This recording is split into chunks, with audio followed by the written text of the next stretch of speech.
ഏതായാലും ഇങ്ങനെയൊരു ചർച്ച PM ശ്രീ പൊങ്ങി വന്നതും ഇതിൻ്റെ പിറകിൽ ദേശീയ വിദ്യാഭ്യാസ പദ്ധതിയാണ് ഇതിൻ്റെ പിറകിൽ പ്രവർത്തിക്കുന്നത് എന്ന് കേരളത്തിലെങ്കിലും നാട്ടുകാർ അറിഞ്ഞു തുടങ്ങിയതും വളരെ നന്നായി.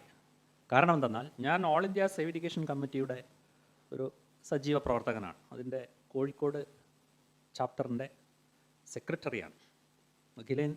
അഖിലേന്ത്യാ കമ്മിറ്റിയിലുണ്ട്, സംസ്ഥാന വൈസ് പ്രസിഡൻ്റാണ്.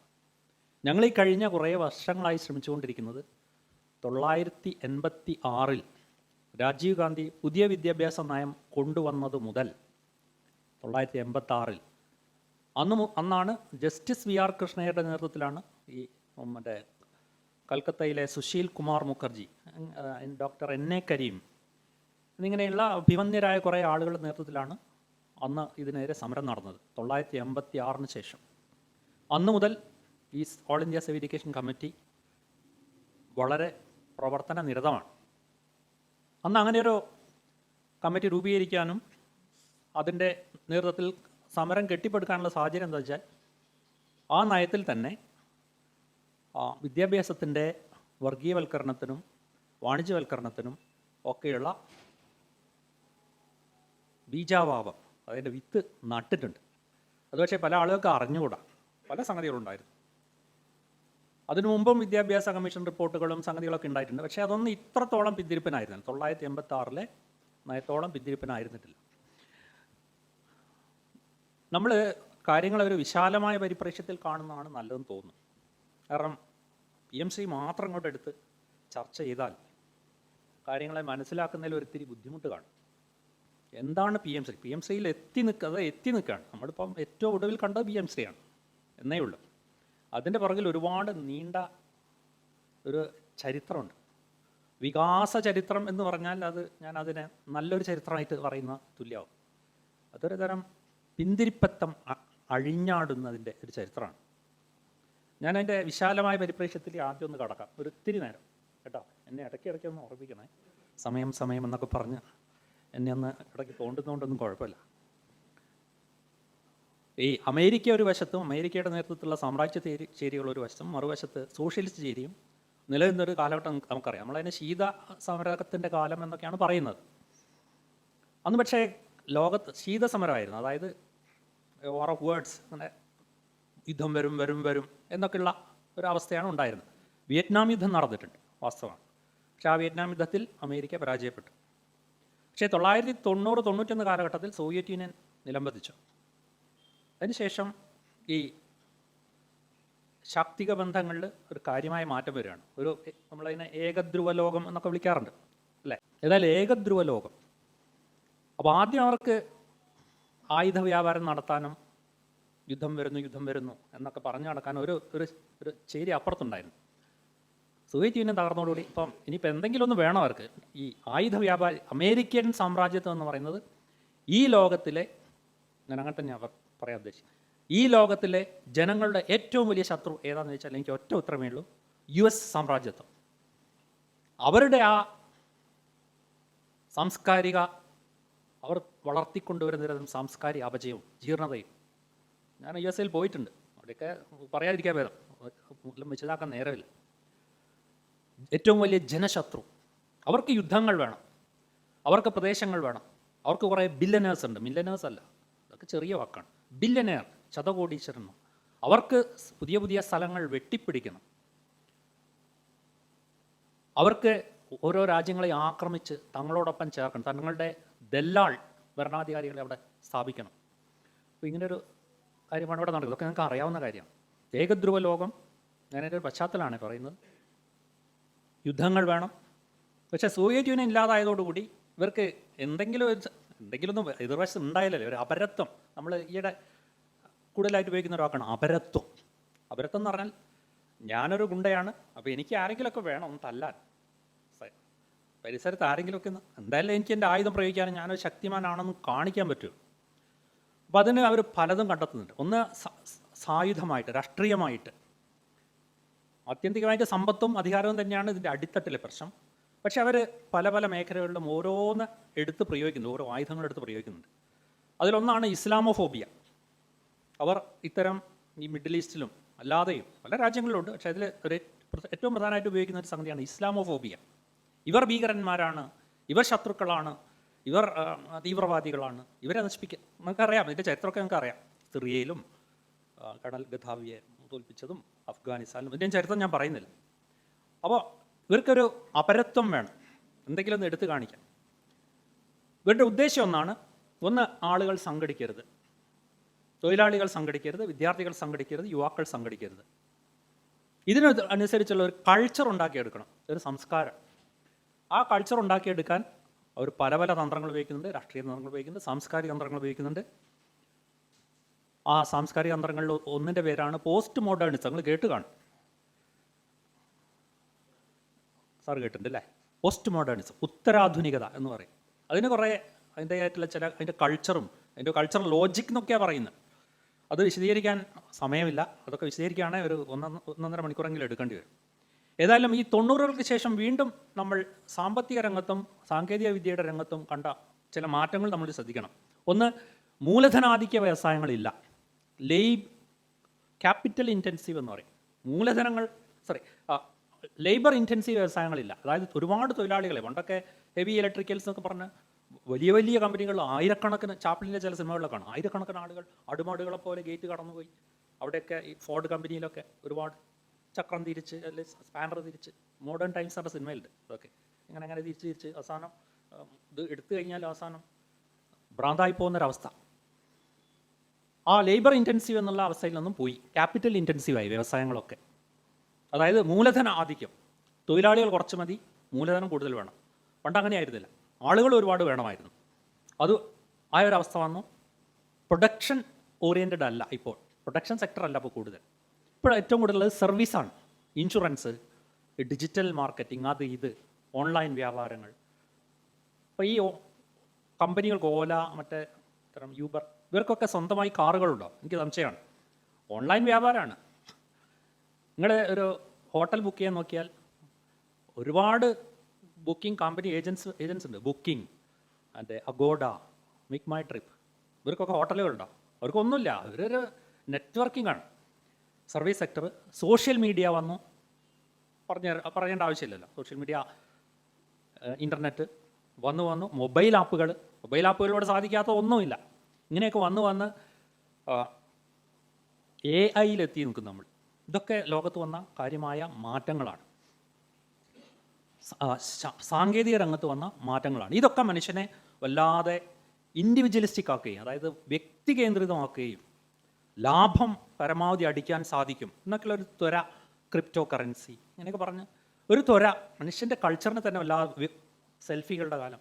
എനിക്ക് ആരും വേണ്ട, ഞാൻ തന്നെ എന്നെ വെച്ച് ആഘോഷിക്കും.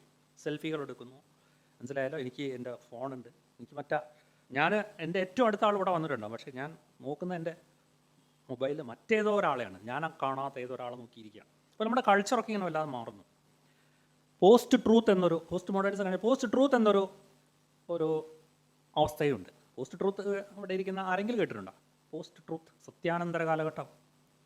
പോസ്റ്റ് ട്രൂത്ത് എന്ന് പറഞ്ഞാൽ പ്രൊപ്പഗാൻഡ, സത്യം, വസ്തുത. നമ്മൾ കുറേ കാര്യങ്ങൾ കാണുന്നു, വസ്തുതകൾ കാണുന്നു, ആ വസ്തുതകളെ അനലൈസ് ചെയ്യുന്നു, അതിൽ നിന്നൊരു നിഗമനത്തിൽ നിന്ന് ഇതൊന്നല്ല, പ്രചാരണങ്ങൾ അടിക്കുക. ആ പ്രചാരണങ്ങൾ ശരിയെന്ന് വിശ്വസിക്കുന്ന ഒരു സമൂഹം ഉണ്ടാവുക. ഇതാണ് സത്യാനന്തര പോസ്റ്റ് ട്രൂത്ത് എന്ന് നമ്മൾ പറയുന്നത്. പ്രൊപ്പഗാൻഡയ്ക്കാണ് ഏറ്റവും അത് ഉപയോഗിച്ചുള്ള ഒരു തരം ലോജിക്കോ. ചില സംഭവങ്ങൾ അവിടെ ഇവിടെയൊക്കെ കാണിക്കുക.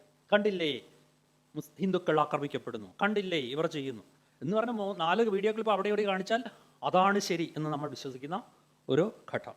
അപ്പോൾ ഇങ്ങനെയൊക്കെ മാറിക്കൊണ്ടിരിക്കുന്ന ലോകം. അപ്പോൾ സാമ്രാജ്യത്വം അവർക്കിത് ആയുസ് ഇങ്ങനെ നീട്ടി കൊണ്ടുപോകണ്ടേ. അതിനവർ ശാസ്ത്ര സാങ്കേതിക രംഗത്തും സംസ്കാരത്തിൻ്റെ രംഗത്തും ഒരുപാട് സംഗതികൾ കൊണ്ടുവന്ന കാര്യമാണ് ഞാനിപ്പോൾ പറഞ്ഞത്. അതായത് പോസ്റ്റ് മോഡേൺ കൾച്ചർ. സത്യം എന്നൊന്നില്ല, എൻ്റെ 1-2 കാര്യങ്ങൾ പറയാൻ രക്ഷയില്ല. സത്യം എന്നൊരു സാധനമില്ല. ഇതിപ്പോൾ രാത്രിയോ പകലോ നമുക്കൊക്കെ അറിയാം. നിങ്ങൾ വിശ്വസിച്ചോ രാത്രി, പക്ഷേ എനിക്കിത് പകലാണ്. അത് രാത്രി എന്നത് നിങ്ങളുടെ സത്യം, പകലാണെന്നുള്ള എൻ്റെ സത്യം. മനസ്സിലായല്ലോ? കല്ലിട്ടാൽ താഴേക്ക് വീഴുമോ? ഞാൻ പറയുന്നു മേലോട്ട് പോകുന്നു, നിങ്ങൾ പറയുന്നു താഴോട്ട് പോകുന്നു. നിങ്ങൾ പറഞ്ഞത് നിങ്ങളുടെ സത്യം, ഇങ്ങനെയൊക്കെ വാദിക്കാൻ തുടങ്ങിയാൽ നമ്മൾ എവിടെയാണ് എത്തുക? അപ്പോൾ പോസ്റ്റ് മോഡേണിസം ഏറ്റവും കൂടുതൽ ആക്രമിച്ചത് 2-3 കാര്യങ്ങളെയാണ്. ഒന്ന് മാർക്സിസത്തെ, മറ്റൊന്ന് മതങ്ങളെ, മറ്റൊന്ന് ശാസ്ത്രത്തെ. എന്തിനേയും നമ്മളങ്ങ് നിർവചിക്കാം, വ്യാഖ്യാനിക്കാം, മാർക്സിസത്തിൻ്റെ ഭാഷയിലാണെങ്കിൽ മാറ്റിമറിക്കാം. ഇതൊന്നും നടക്കുന്ന കാര്യമല്ല. നിങ്ങൾ ഓരോരുത്തരും കാണുന്ന ഓരോ സത്യങ്ങളാണ്. നമുക്ക് പൊതുവായൊരു സത്യം ഇല്ല. ഇങ്ങനെയൊക്കെ വാദിക്കാൻ തുടങ്ങിയാൽ എവിടെ എത്തും എന്നുള്ളത് നിങ്ങളൊന്ന് ആലോചിച്ച് നോക്കുക. ഏതായാലും ജനങ്ങളെ പ്രബുദ്ധമാക്കുക, ജനങ്ങൾ പ്രബുദ്ധരാവുക, സംഘടിച്ച് മുമ്പോട്ട് വരിക എന്നുള്ളത് ഇവർക്ക് വലിയൊരു പ്രശ്നമാണ്. ഗ്രാൻഡ് നാരേറ്റീവ്, ബൃഹദാഖ്യാനങ്ങൾ പറയുന്നവരെ നമുക്ക് ബുദ്ധിമുട്ടാവുന്നുള്ളൊരു സംശയിക്കുന്നുണ്ട്. ബൃഹദാഖ്യാനങ്ങൾ, റിലിജ്യൻ, മാർക്സിസം, ശാസ്ത്രം, ഇതിനൊക്കെ ഇവർ ബൃഹദാഖ്യാനങ്ങളിലാണ് വിളിക്കുന്നത്. ഈ പോസ്റ്റ് മോഡേൺ തിയറിസ്റ്റുകൾ സാമ്രാജ്യത്തിൻ്റെ ഏജൻറ്റുമാരാണ്. അവർ പറയുന്നത് അങ്ങനെയൊന്നുമില്ല, നമ്മുടെ എല്ലാത്തിനെയും ഇങ്ങനെ മൊത്തത്തിൽ കണ്ട് കാര്യങ്ങൾ വിലയിരുത്തി മാറ്റാനാവും. അതൊന്നും നടക്കുന്ന കാര്യമല്ല. എന്തെങ്കിലും പ്രാദേശിക സമരം അത് ഇതൊക്കെ നടക്കും, അല്ലാതെ മൊത്തത്തിലൊരു സമരം, ഒരു തൊഴിലാളി വർഗ മുന്നേറ്റം, അല്ലെങ്കിൽ ഒരു സാമ്രാജ്യത്വ വിരുദ്ധ സമരം, ഇതൊന്നും നടക്കില്ല. ഇതൊക്കെയാണ് ഇവർ പറഞ്ഞു വന്നത്. അപ്പോൾ വിദ്യാഭ്യാസ രംഗത്ത് യുവജനങ്ങളും വിദ്യാർത്ഥികളും മുന്നേറുന്നത് തടയാൻ വിദ്യാഭ്യാസം തന്നെ കൊടുക്കാതിരിക്കണം. വിദ്യാഭ്യാസം എന്നാൽ നമ്മൾ കുറച്ച് കാര്യങ്ങൾ അർത്ഥമാക്കുന്നുണ്ട്. സംസ്കാരമുള്ള ആൾ, സത്യസന്ധത, ആത്മാർത്ഥത, അച്ചടക്കം, പിന്നെ സഹനശക്തി, ക്ഷമ, ഒരുപാട് കാര്യങ്ങൾ അർത്ഥമാക്കുന്നുണ്ട്. ഇതൊന്നും വേണ്ട, വ്യക്തിത്വത്തിൻ്റെ വികാസം, ഇതൊന്നുമല്ല വിദ്യാഭ്യാസത്തിലൂടെ, അതൊന്നും വേണ്ട. വിദ്യാഭ്യാസം കൊടുക്കുകയും വേണ്ട. അപ്പോൾ ഇതായിരുന്നു ഇവിടെ ഒരു പ്ലാൻ. സാമ്രാജ്യത്വത്തിന്, ഞാൻ പറഞ്ഞു വന്ന ആദ്യം പറഞ്ഞ വിഷയത്തിലേക്ക് വരാം. സാമ്രാജ്യത്വത്തിന് ആയുസ് നീട്ടിയെടുക്കാൻ, മുതലാളിത്തത്തിനും ആയുസ് നീട്ടിയെടുക്കാൻ ഇവർക്ക് 1-2 പ്രധാന പദ്ധതികളുണ്ടായിരുന്നു. ഒന്ന് ഞാൻ പറഞ്ഞു, പോസ്റ്റ് മോഡേണിസം, പോസ്റ്റ് ട്രൂത്ത്, പിന്നെ ഇസ്ലാമോഫോബിയ. മറ്റൊരു സംഗതിയായിരുന്നു വിദ്യാഭ്യാസ രംഗത്ത് കൈകടത്തുക. അപ്പോൾ ഇവർക്ക് ഇതിനൊരു പ്ലാൻ ഉണ്ടാക്കണം. ആഗോളതലത്തിൽ തന്നെ ഒരു പ്ലാൻ വേണം. അതിനുവേണ്ടി 1990 ജോംതിയൻ എന്നൊരു സ്ഥലമുണ്ട് തായ്ലൻഡിൽ. അവിടെ വെച്ച് വേൾഡ് ബാങ്ക് തന്നെ, വേൾഡ് ബാങ്ക് ഇവരുടെ ഏജൻ്റാണെന്ന് നിങ്ങൾക്കൊക്കെ അറിയാമല്ലോ. വേൾഡ് ബാങ്കും ബ്രിട്ടൻ വുഡ് സഹോദരന്മാർ എന്നറിയപ്പെടുന്ന 2 സ്ഥാപനങ്ങൾ, ഒന്ന് വേൾഡ് ബാങ്ക്, മറ്റൊന്ന് IMF. വേൾഡ് ബാങ്കിൻ്റെ ധനസഹായത്തോടെയാണ് ഈ ജോംതിയനിൽ 1990 സമ്മേളനം ചേർന്നത്. ആ സമ്മേളനത്തിൻ്റെ തലക്കെട്ട് കേട്ടാൽ വളരെ മനോഹരം. എല്ലാവർക്കും വിദ്യാഭ്യാസം, എല്ലാവർക്കും വിദ്യാഭ്യാസം എന്നാണ്. പക്ഷേ അതിൽ വന്നിരിക്കുന്ന പ്ലാനുകൾ വായിച്ചു നോക്കിയാൽ നേരെ തിരിച്ചാണ്. എല്ലാവർക്കും വിദ്യാഭ്യാസം എങ്ങനെ നിഷേധിക്കാം എന്നുള്ളതാണ് അതിലൂടെ വന്നത്. ആ പദ്ധതിയുടെ ഭാഗമായിട്ടാണ് പിന്നീട് ഈ വേൾഡ് ബാങ്ക് DPEP എന്നൊരു പ്രോജക്റ്റ് ഇന്ത്യയിൽ കൊണ്ടുവന്നത്. DPEP അല്ലേ, അതിന് കളിയാക്കി കൊണ്ടൊരു സിനിമയൊക്കെ വന്നിട്ടുണ്ട് അല്ലേ. ദരിദ്രരായ പിള്ളേരെ എങ്ങനെയെങ്കിലും പഠിപ്പിക്കാം. അതിൻ്റെ കുറച്ച് വിശദാംശങ്ങളിലേക്ക് ഞാൻ വരാം. ഇതനുസരിച്ച് ഇവർക്ക് 2 തരം ആൾക്കാരെയാണ് വേണ്ടത്. ഒന്ന്, അത്യാവശ്യം സയൻസ് ടെക്നോളജി അറിയുന്ന കുറച്ചൊരു ചെറു ന്യൂനപക്ഷം. അവരാണ് ഈ വ്യവസായങ്ങളൊക്കെ ഒന്ന് അത്യാവശ്യം റൺ ചെയ്യുക.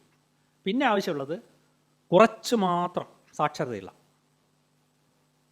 അതിനൊരു വാക്കുണ്ടായിരുന്നു മറന്നു, ലിറ്ററസി, പേരിന് മാത്രം സാക്ഷരതയുള്ള, അതേസമയം സ്വിച്ചിട്ടാൽ പ്രവർത്തിക്കുന്ന ഒരു ഭൂരിപക്ഷം. ഇതാണ് ഇവർക്ക് ആവശ്യം.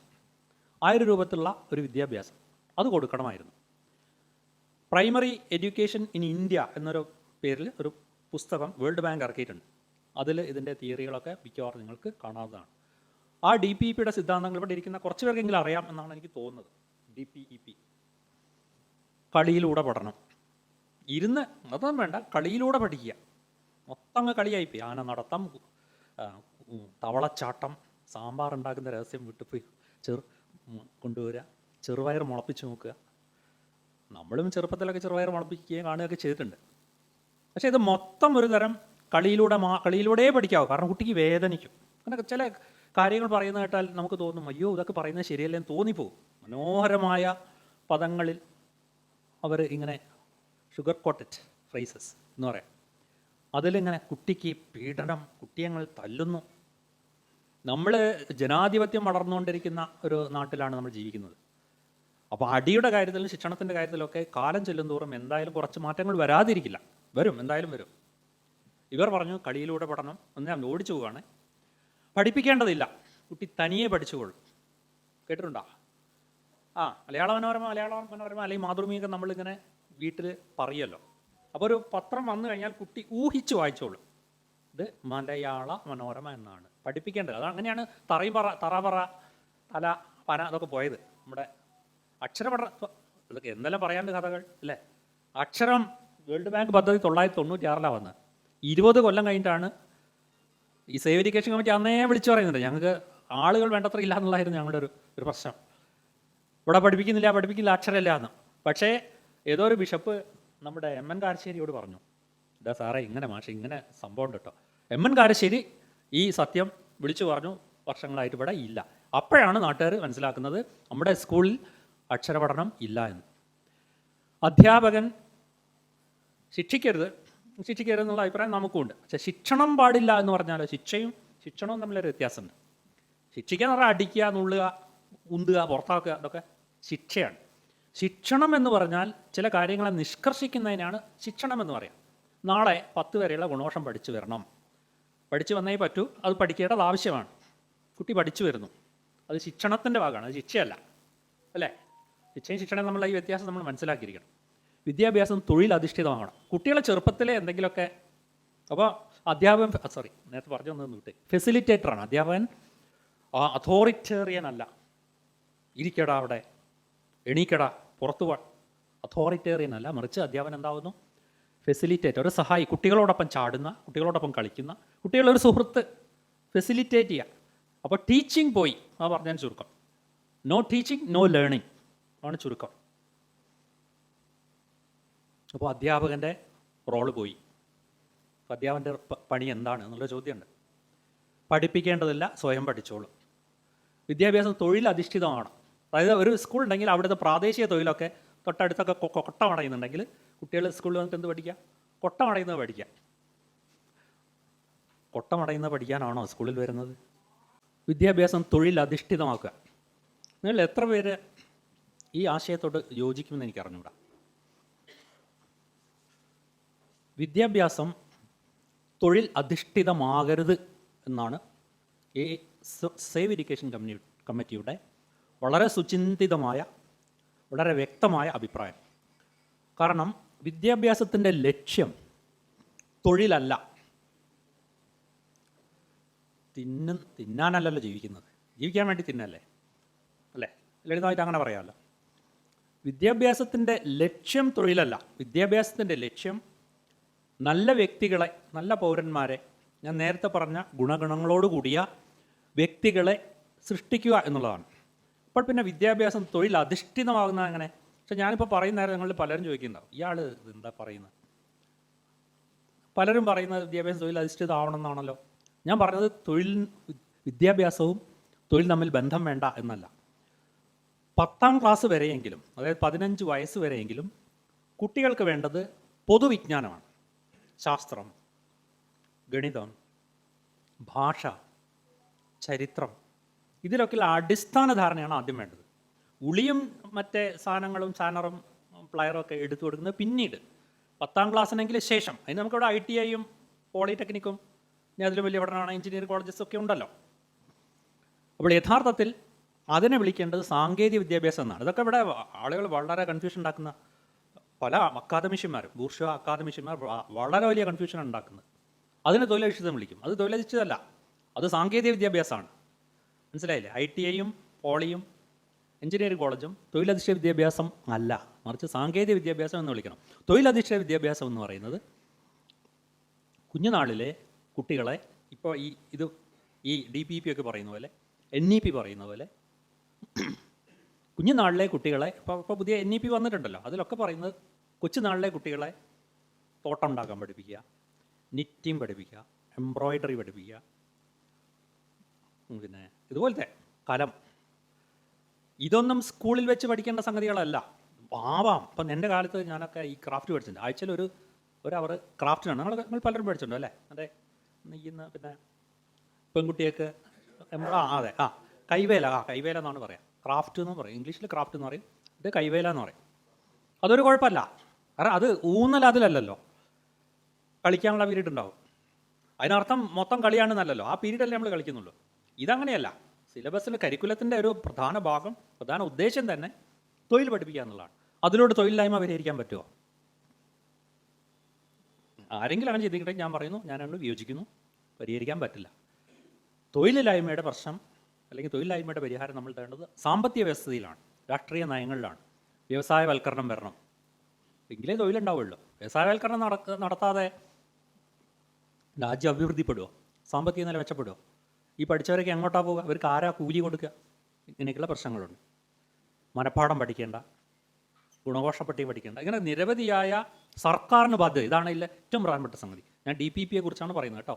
ലോകബാങ്ക് അമേരിക്കൻ സാമ്രാജ്യത്തിൻ്റെ താല്പര്യങ്ങൾ വേൾഡ് ബാങ്കിലൂടെയും IMF-ലൂടെയും പ്രവർത്തിക്കുകയും അവരതിന് കണക്കാക്കി അതിന് അനുയോജ്യമായ ചില ബോധന രീതികൾ ആവിഷ്കരിക്കുകയും, ഞാനിപ്പോൾ പറഞ്ഞ പോലെ ബോധന രീതികൾ ആവിഷ്കരിക്കുകയും, ഏറ്റവും പ്രധാനമായിട്ട് പല പല ഘട്ടങ്ങൾ സെക്ഷനൊക്കെ ആക്കി തിരിക്കുന്നുണ്ട്. മാനേജ്മെൻറ്റ്, അത് ഇത് പെഡഗോഗി അങ്ങനെ പറഞ്ഞിരിക്കുന്നത്. അതിൻ്റെ സാങ്കേതികത്തിലേക്കൊന്നും ഞാൻ പോണില്ല.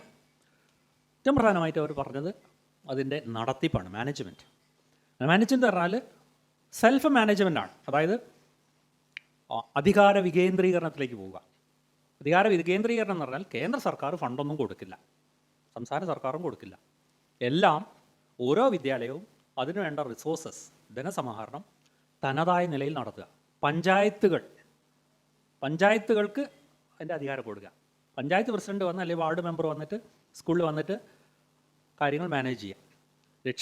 PTA-യും ഈ പഞ്ചായത്ത് അധികൃതരും ചേർന്ന് ഫണ്ട് മാനേജ് ചെയ്യുക, റിസോഴ്സസ് കണ്ടെത്തുക. ഈ ഒരു അവസ്ഥയിലേക്ക് പോകാനുള്ള സെറ്റപ്പൊക്കെ ഇവിടേക്ക് ഏതാണ്ട് ആയി വരുന്നു, പലയിടത്തും ആയി കഴിഞ്ഞു. ഭാവിയിൽ ഇപ്പോൾ ഈ കൊടുക്കുന്ന ഫണ്ടൊക്കെ ഇല്ലേ, PM ശ്രീ എന്ന് പറഞ്ഞ് കൊടുക്കുന്ന ഫണ്ടൊക്കെ ഇല്ലേ, ഇതൊക്കെ ആത്യന്തികമായി ചെന്നത് അവിടേക്കാണ്. ഓട്ടോണമി, ഫണ്ട് മാനേജ്മെൻറ്റ് എല്ലാം സർക്കാരിന് ബാധ്യതയില്ല. ഇതാണല്ലോ ഇപ്പം റേഷൻ. ഇപ്പം ഉണ്ടോ റേഷൻ? ഉണ്ടോ?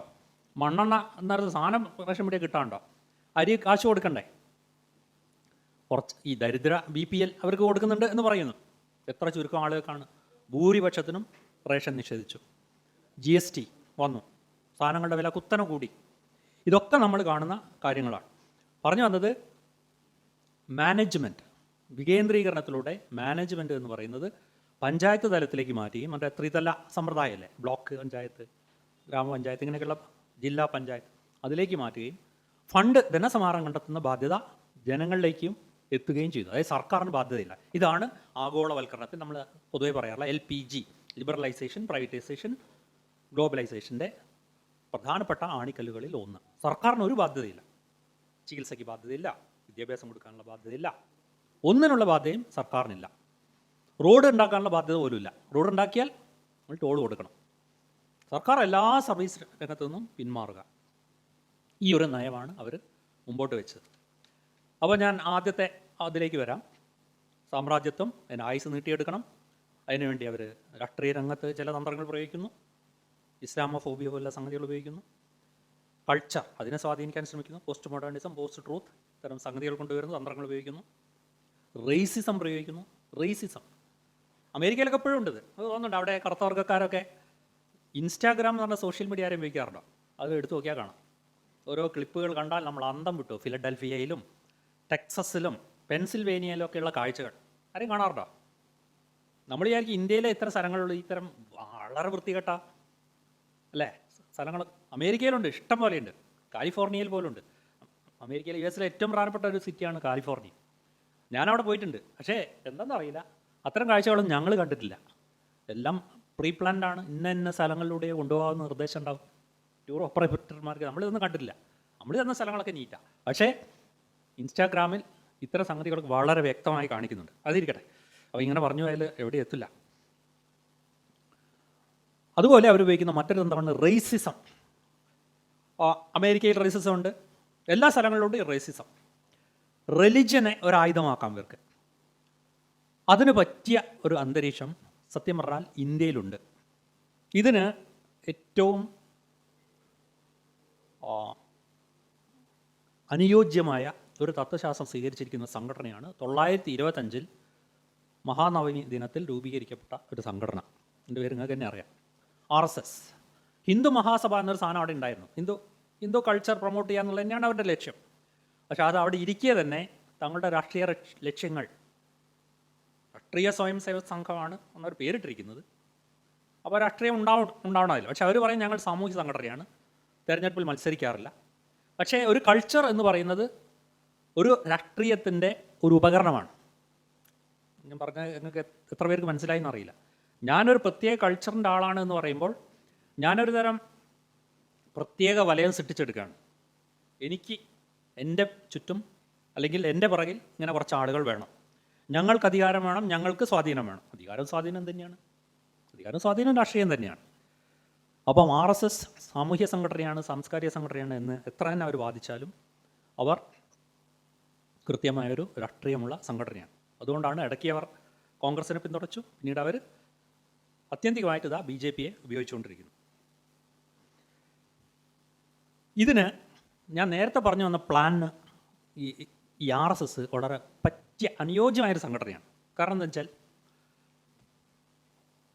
വിശദമാക്കിയാൽ ഞാൻ മനസ്സിലാക്കിയിടത്തോളം മുതലാളിത്തമാണ് ഇവിടെ ഇരിക്കുന്ന എത്ര ആളുകൾ യോജിക്കുന്ന അറിയില്ല. മതമല്ല പൊതുമണ്ഡലത്തിലെ അല്ലെങ്കിൽ രാഷ്ട്രീയ മണ്ഡലത്തിലെ പ്രധാന വിഷയം. മതം നമ്മുടെ ഒരു സ്വകാര്യ വിഷയം. ഞാൻ എൻ്റെ സൃഷ്ടാവിൽ വിശ്വസിക്കുന്നു. ഞാൻ ദൈവത്തിൽ വിശ്വസിക്കുന്ന ആളല്ല, അതുകൊണ്ട് എനിക്ക് ആ പ്രശ്നമില്ല. പക്ഷെ അതൊരു സ്വകാര്യ വിഷയമാണ്. അത് പൊതുമണ്ഡലത്തിൽ അങ്ങനെ ചാടിക്കേറി പ്രവർത്തിക്കേണ്ടതില്ല എന്നാണ് എൻ്റെ അഭിപ്രായം. പക്ഷേ ഇവിടെ ഒരു തൊഴിലാളി വർഗ വിപ്ലവം നടന്നാൽ, മുതലാളിത്തത്തെ തൂത്തെറിയുന്ന ഒരവസ്ഥയുണ്ടായാൽ, ആഗോളതലത്തിൽ തന്നെ ഇങ്ങനെ ഒരു അവസ്ഥയുണ്ടായാൽ അതിനെ ചെറുത്ത് നിൽക്കണം, അതിനെ തടയിടണം. അതിനെ പറ്റിയ ഏറ്റവും നല്ല സംഗതി എന്താണ്? മുതലാളി തൊഴിലാളി ഇക്വേഷനെ മാറ്റിമറിക്കാൻ തൊഴിലാളിയുടെ ശത്രു തൊഴിലാളി വർഗത്തിൻ്റെ ശത്രു മുതലാളിത്തമാണ്, സംശയമില്ല. ഇക്കണോമിക്സ് അനുസരിച്ച് അതാണ് ശരി. ആ ഇക്വേഷനെ എങ്ങനെയെങ്കിലും തകർത്താലോ ഈ സമരം നടക്കില്ല. മുതലാളി വർഗത്തിനെതിരെ തൊഴിലാളി വർഗ മുന്നേറ്റം നടക്കില്ല. അതിനെ തകർക്കാൻ ഏറ്റവും നല്ല എന്താണ്? പല വഴിയുണ്ട്. ഒന്ന് ആണുങ്ങളും പെണ്ണുങ്ങളും തമ്മിൽ ഫൈറ്റ് ചെയ്യാം. അത് നടക്കുന്ന കാര്യമല്ല. ആണിന് പെണ്ണില്ലാതെയും പെണ്ണാണില്ലാതെയും ജീവിക്കാൻ പറ്റില്ല. ഉത്തരേന്ത്യയും ദക്ഷിണേന്ത്യയും തമ്മിൽ ഫൈറ്റ് ചെയ്യാം. നടക്കില്ല. കാരണം ആളുകളൊക്കെ അങ്ങോട്ടും ഇങ്ങോട്ടും പോവുകയും സഹകരിക്കുകയും കല്യാണം കഴിക്കുകയും ജീവിക്കുകയൊക്കെ ചെയ്യുന്നതാണ്. നടക്കില്ല. പിന്നെ സ്പ്ലിറ്റ് ചെയ്യാൻ എന്തുണ്ട് വഴി? ഹിന്ദു അഹിന്ദു. ഈ ഫോർമുല മുതലാളിത്ത സംരക്ഷണത്തിന് ഏറ്റവും നല്ല മാർഗമാണ് എന്ന് കണ്ടെത്തിയൊരു പ്രത്യേക വർഗം മറാഠി ബ്രാഹ്മണരാണ് ഇതിൻ്റെ പുറകിൽ പ്രവർത്തിച്ചത്. RSSൻ്റെ രൂപീകരണത്തിൽ പ്രവർത്തിച്ചതെന്നാണ് ചരിത്രം കാണിക്കുന്നത്. മറാഠി ബ്രാഹ്മണർ അവർ ജാതീയമായിട്ട് നോക്കിയാൽ, രാഷ്ട്രീയമായി നോക്കിയാലും അവർക്കാണ് പല മേഖലകളിലും സ്വാധീനം എന്നുള്ളത് നമുക്ക് അറിയാം. അപ്പോൾ ഇന്ത്യയിൽ ഫാസിസം നടപ്പിലാക്കാൻ, മുതലാളിത്തത്തെ രക്ഷിക്കാൻ ഒരു കൃത്യമായ ചിട്ടയുള്ള, വളരെ സ്വിച്ചിട്ടാൽ പ്രവർത്തിക്കുന്ന പോലെ മണ്ടയിൽ ആൾതാമസമില്ലാത്ത ഒരു വർഗത്തിനെ അവർക്ക് ഉണ്ടാക്കിയെടുക്കണം. അതൊരു ഇപ്പം തന്നെ ഉണ്ടാക്കി വെച്ചിട്ടുണ്ട്. സെറ്റാണ്. ഇവിടെ ഒരു മുതലാളിത്ത വിരുദ്ധ സോഷ്യലിസ്റ്റ് വിപ്ലവം നടന്നാൽ അതിനെതിരെ ആദ്യം ഭാരതം ഉന്നയിക്കുന്നത് വളരെ അമൂർത്തമായ മുദ്രാവാക്യങ്ങളായിരിക്കും. ഭാരതാംബയെ രക്ഷിക്കാൻ, കമ്മ്യൂണിസ്റ്റ് ബോധത്തിൽ ഇവിടെ CPM കമ്മ്യൂണിസ്റ്റ് ഇല്ല കേട്ടോ, അത് വേറെ കാര്യം. കമ്മ്യൂണിസത്തിൽ എത്രയോ അകലെയാണ് അവർ. കമ്മ്യൂണിസ്റ്റ് അല്ല, കമ്മ്യൂണിസ്റ്റ് വിരുദ്ധരാണ് അവർ. പക്ഷേ ഞാൻ ഇപ്പോഴും ഇങ്ങനെ വിഷ്വലൈസ് ചെയ്യുകയാണ്. റഷ്യയിൽ വൈറ്റ് ഗാർഡുകൾ ഉണ്ടായതുപോലെ റഷ്യയിലെ വൈറ്റ് ഗാർഡ് ഇപ്പോഴേ ഇവിടെ സജ്ജമാണ്. അത് RSS ആണ്, പ്രതിവിപ്ലവ സംഘടന. ഇന്ത്യയിലെ ജനങ്ങൾ, ചൂഷിതരായ ജനങ്ങൾ, ന്യൂനപക്ഷങ്ങൾ, ദളിതർ, ഗോത്രവർഗക്കാർ, ആദിവാസികൾ, ഇവരൊക്കെ സടകുടഞ്ഞെണീറ്റ് ഞങ്ങൾക്ക് ഈ വ്യവസ്ഥയെ മാറ്റിയേ മതിയാവൂ എന്ന് പറയുമ്പോൾ ആ സമരക്കാരെ അടിച്ചൊതുക്കാൻ, മനസ്സിലായല്ലോ, പറ്റിയൊരു സംഘടന ഇപ്പോഴേ ഇവിടെ നിലവിലുണ്ട്. അത് RSS ആണ്. അപ്പോൾ സാമ്രാജ്യത്തിൻ്റെ അജണ്ട നടപ്പിലാക്കാൻ പറ്റിയ ഇന്ത്യയിൽ നടപ്പിലാക്കാൻ പറ്റിയ ഏറ്റവും നല്ല ഏജൻ്റാണ് RSS. അക്കാര്യത്തിൽ യാതൊരു സംശയവും വേണ്ട. അവർക്ക് വളരാൻ വേണ്ട പക്വമായൊരു മണ്ണും ഇവിടെയുണ്ട്. കാരണം ഭൂരിഭാഗം പേര് മതവിശ്വാസികളാണ്. മനസ്സിലായല്ലോ. പ്രത്യേകിച്ച് ഞാൻ നേരത്തെ പറഞ്ഞ പോലെ മണ്ടയിൽ ആൾതാമസം വേണ്ട. വികാരം കൊണ്ട് ഇളക്കി വിട്ടാൽ മതി. നമ്മൾ ഹിന്ദുക്കൾ അപകടത്തിലാണ് എന്ന് പറഞ്ഞാൽ മതി. 2-4 വീഡിയോ ക്ലിപ്പും കാണിച്ചാൽ ഹിന്ദു അപകടത്തിലാണ്. ഇവിടെ ശശികല ടീച്ചർ പറയുന്ന പോലെ അല്ലേ, ഹിന്ദു അപകടത്തിലാണ്, ഹിന്ദുക്കൾ ഉണരണം. ഇതിനൊക്കെതിരെയുള്ള പ്രചാരണങ്ങളും അവരെയൊക്കെ ശക്തമായി എതിർക്കുന്ന പ്രചാരണങ്ങളും നമ്മുടെ നാട്ടിലുണ്ട്. ഈ ഒരു പശ്ചാത്തലത്തിലാണ് ഇവർക്ക് വളരാൻ പറ്റിയൊരു മണ്ണ് ഈ പിന്തിരിപ്പത്വം അഴിഞ്ഞാടുന്ന, ഈ സാംസ്കാരിക ജീർണത നിറഞ്ഞു നിൽക്കുന്ന ഒരു അന്തരീക്ഷത്തിൽ കോൺഗ്രസ് തകർന്നു കഴിയുമ്പോൾ BJPക്ക് വളരാൻ പറ്റിയൊരു മണ്ണ് ഇവിടെയുണ്ട്.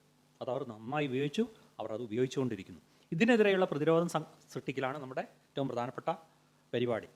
ഇതിൻ്റെ ഭാഗമായിട്ട് വേണം NEPയെ കാണാൻ. ഇനി ഒരു 10 മിനിറ്റ് കൂടി മതി എനിക്ക് കേട്ടോ. ബുദ്ധിമുട്ടായോ? ഇല്ലല്ലോ, ഉണ്ട്, സമയമുണ്ട്. ശരി.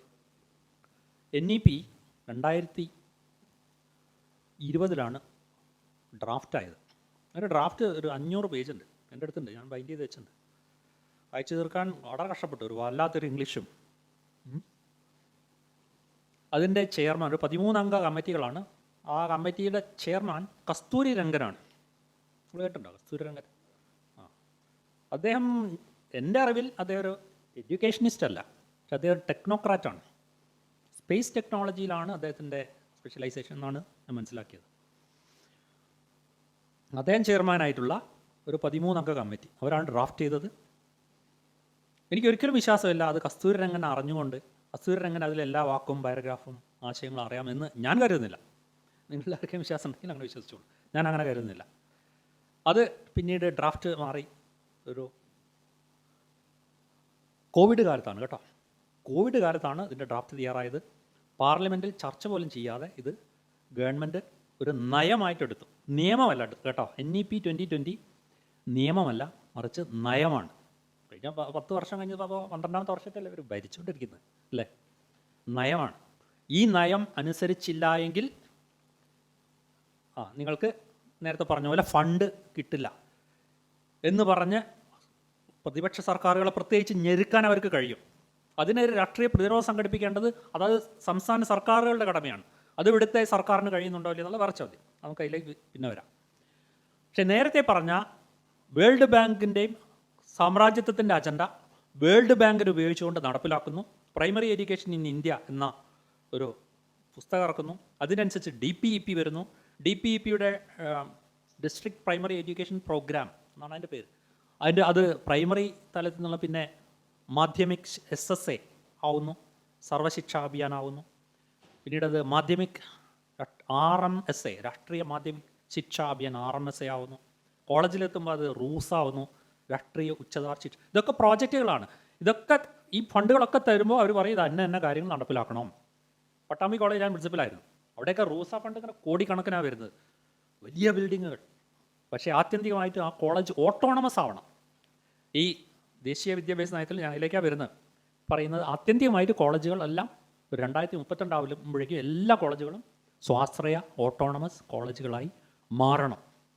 ഞാൻ നേരത്തെ പറഞ്ഞ പോലെ സർക്കാരിന് ഒരു ബാധ്യതയും ഉണ്ടായിരിക്കില്ല. വിദേശ സർവകലാശാലകൾ വരും, സ്വകാര്യ സർവകലാശാലകൾ വരും.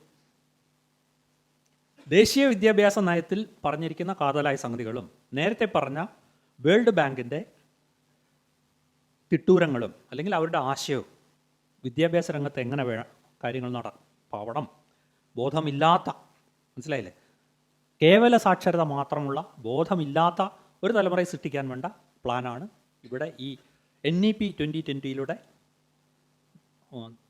ദേശീയ വിദ്യാഭ്യാസ നയത്തിലൂടെ ഈ സർക്കാരും ഉന്നം വയ്ക്കുന്നത്, യാതൊരു സംശയവും വേണ്ട. ഇവരും സാമ്രാജ്യത്വ ശക്തികളും തമ്മിലുള്ള ബാന്ധവത്തെക്കുറിച്ചൊക്കെ ഞാനിവിടെ പറഞ്ഞ് മനസ്സിലാക്കേണ്ട ഒരു കാര്യമില്ല അല്ലേ. നല്ല കൊളാബറേഷനിലാണുള്ളവർ. ഇടയ്ക്ക് ചില വലിയ കള്ളന്മാർ തമ്മിൽ ഇടയ്ക്ക് ചില പിണക്കുണ്ടാവുന്ന പോലെ ചില പിണക്കങ്ങളും ഉണ്ടാവും. അപ്പോൾ നമ്മൾ LPG എന്നൊക്കെ പറഞ്ഞു, ഗ്ലോബലൈസേഷൻ, താരിഫുകളില്ലാത്ത ലോകം. എന്ത് സംഭവിച്ചു? ഏറ്റവും അവസാനത്തെ ചിത്രം എന്താണ്? എല്ലാം തകർന്ന് അടിഞ്ഞ്, വ്യാപാരം തകർന്ന്, മനസ്സിലായല്ലോ, ഒക്കെ തകർന്ന് താരിഫ് ഭിത്തികളായി. ചൈന, ഒരു വശത്ത് ചൈന വളർന്നുകൊണ്ടിരിക്കുന്നു, US അതിനോടൊപ്പം പിടിച്ചു നിൽക്കാനാവുന്നില്ല, വ്യാപാര യുദ്ധങ്ങൾ വരുന്നു. ഈ ഒരു അവസ്ഥയിലാണ് നമ്മൾ നിൽക്കുന്നത്. അപ്പോൾ അതിനനുസരിച്ചുള്ള 1986 രാജീവ് ഗാന്ധിയുടെ ദേശീയ വിദ്യാഭ്യാസ നയവും വേൾഡ് ബാങ്ക് ഇത്തരം നമ്മളെപ്പോലുള്ള രാജ്യങ്ങൾക്ക് വേണ്ടി ഉണ്ടാക്കിയ വിദ്യാഭ്യാസ നയവും പിന്നെ ഈ RSSൻ്റെ അജണ്ടയും എല്ലാം കൂടി ചേർന്ന ഒരു സത്തയാണെന്ത് ശരിക്കും, അതിൻ്റെ ഒരു മൂർത്ത രൂപമാണ് ശരിക്കും എന്ത് NEP 2020 ദേശീയ വിദ്യാഭ്യാസ നയം 2020. പാർലമെൻറ്റിൽ ചർച്ച ചെയ്തിട്ടില്ല. നാട് നിങ്ങളെ ചർച്ച നടത്തിയെന്നൊക്കെ ഇവർ പറയും. അതിനൊക്കെ കണക്കുണ്ടാക്കാനും ഡേറ്റ ഉണ്ടാക്കാനും ഫോട്ടോ ഉണ്ടാക്കാനൊക്കെ ഇന്നത്തെ കാലത്തൊന്നും യാതൊരു ബുദ്ധിമുട്ടില്ല. ഇഷ്ടംപോലെ ചർച്ച നടത്തി. ആര് ചർച്ച നടത്തി? വളരെ പരിമിതമായ രൂപത്തിലേ ചർച്ചകൾ നടന്നിട്ടുള്ളൂ. കോളേജുകളിലേക്കൊക്കെ അയക്കും, വലിയ ഇമെയിൽ വഴിയൊക്കെ ആക്കി. ഞാൻ പട്ടാമ്പി കോളേജിൽ ഇരിക്കുമ്പോൾ വന്നു മാഷന്മാർക്ക്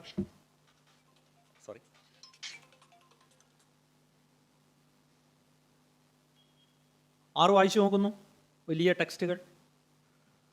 അതൊക്കെ ഫലപ്രദമായിട്ട് നടത്തണമെങ്കിൽ കൃത്യമായിട്ട് അതിനുള്ള ഡേറ്റ് ഒക്കെ കണക്കാക്കി വളരെ സീരിയസ് ആയിട്ട് നടത്തണം. ഇല്ലാണ്ട് ഒരു ഇമെയിൽ അയച്ച് നിങ്ങൾ ഇതൊക്കെ വായിച്ച് നോക്കി അഭിപ്രായം കൊണ്ട് പറഞ്ഞു എന്ന് പറഞ്ഞാൽ അത് നടക്കുന്ന കാര്യമല്ല. ചർച്ചകൾ നടത്തുമ്പോൾ സീരിയസ് ആയിട്ട് നടത്തണം. നാട്ടിൽ എല്ലാവരെയും അറിയിക്കണം. അധ്യാപകരുടെ ശില്പശാലകൾ വേണം, വിദ്യാർത്ഥികളുടെ ശില്പശാല വേണം, അക്കാഡമിഷ്യൻ്റെ വേണം, എഡ്യൂക്കേഷനിസ്റ്റുകളുടെ വേണം, മനഃശാസ്ത്രജ്ഞരുടെ വേണം. എല്ലാവരെയും ചേർന്നുള്ള ഫലപ്രദമായ ചർച്ചകൾ ഉണ്ടാക്കി ഇത് ഇവിടെ മേലെ നിന്നുണ്ടാക്കി താഴേക്ക് ഇട്ട് കൊടുക്കുക. അതല്ലല്ലോ ശരിയായ രീതി. നേരെ തിരിച്ചല്ലേ വരേണ്ടത്. താഴേന്ന് ചർച്ച ചെയ്ത് ഉരുത്തിരിത്. അപ്പം ഞങ്ങളിപ്പോൾ സേവ് എഡ്യൂക്കേഷൻ കമ്മിറ്റി ഇങ്ങനെ ഒരു സ്ഥാനം ഇറക്കിയിട്ടുണ്ട്. ഈ ദേശീയ വിദ്യാഭ്യാസ നയത്തിന് ബദലായിട്ട് ഒരു ജനകീയ വിദ്യാഭ്യാസ നയം ഞങ്ങൾ ഇവിടെ ഇപ്പോഴും ഈ PMC വന്നത് നന്നായി ഒരു കണക്കിന്. കാരണം ഇവിടെ ഇത് ചർച്ചാ വിഷയമായല്ലോ. ഞങ്ങളിത് കൊണ്ട് കിടക്കുന്ന 1986 മുതൽ തുടങ്ങിയ സമരം. അത് ഇപ്പോഴാണ് ഇങ്ങനെ ചില സംഗതികളുണ്ടെന്നുള്ളത് പലരും അറിയുന്നത്. അതായത് ഇങ്ങനെ ചർച്ച ഇവിടെ സംഘടിപ്പിച്ചതിനും വളരെ നന്ദിയുണ്ട്.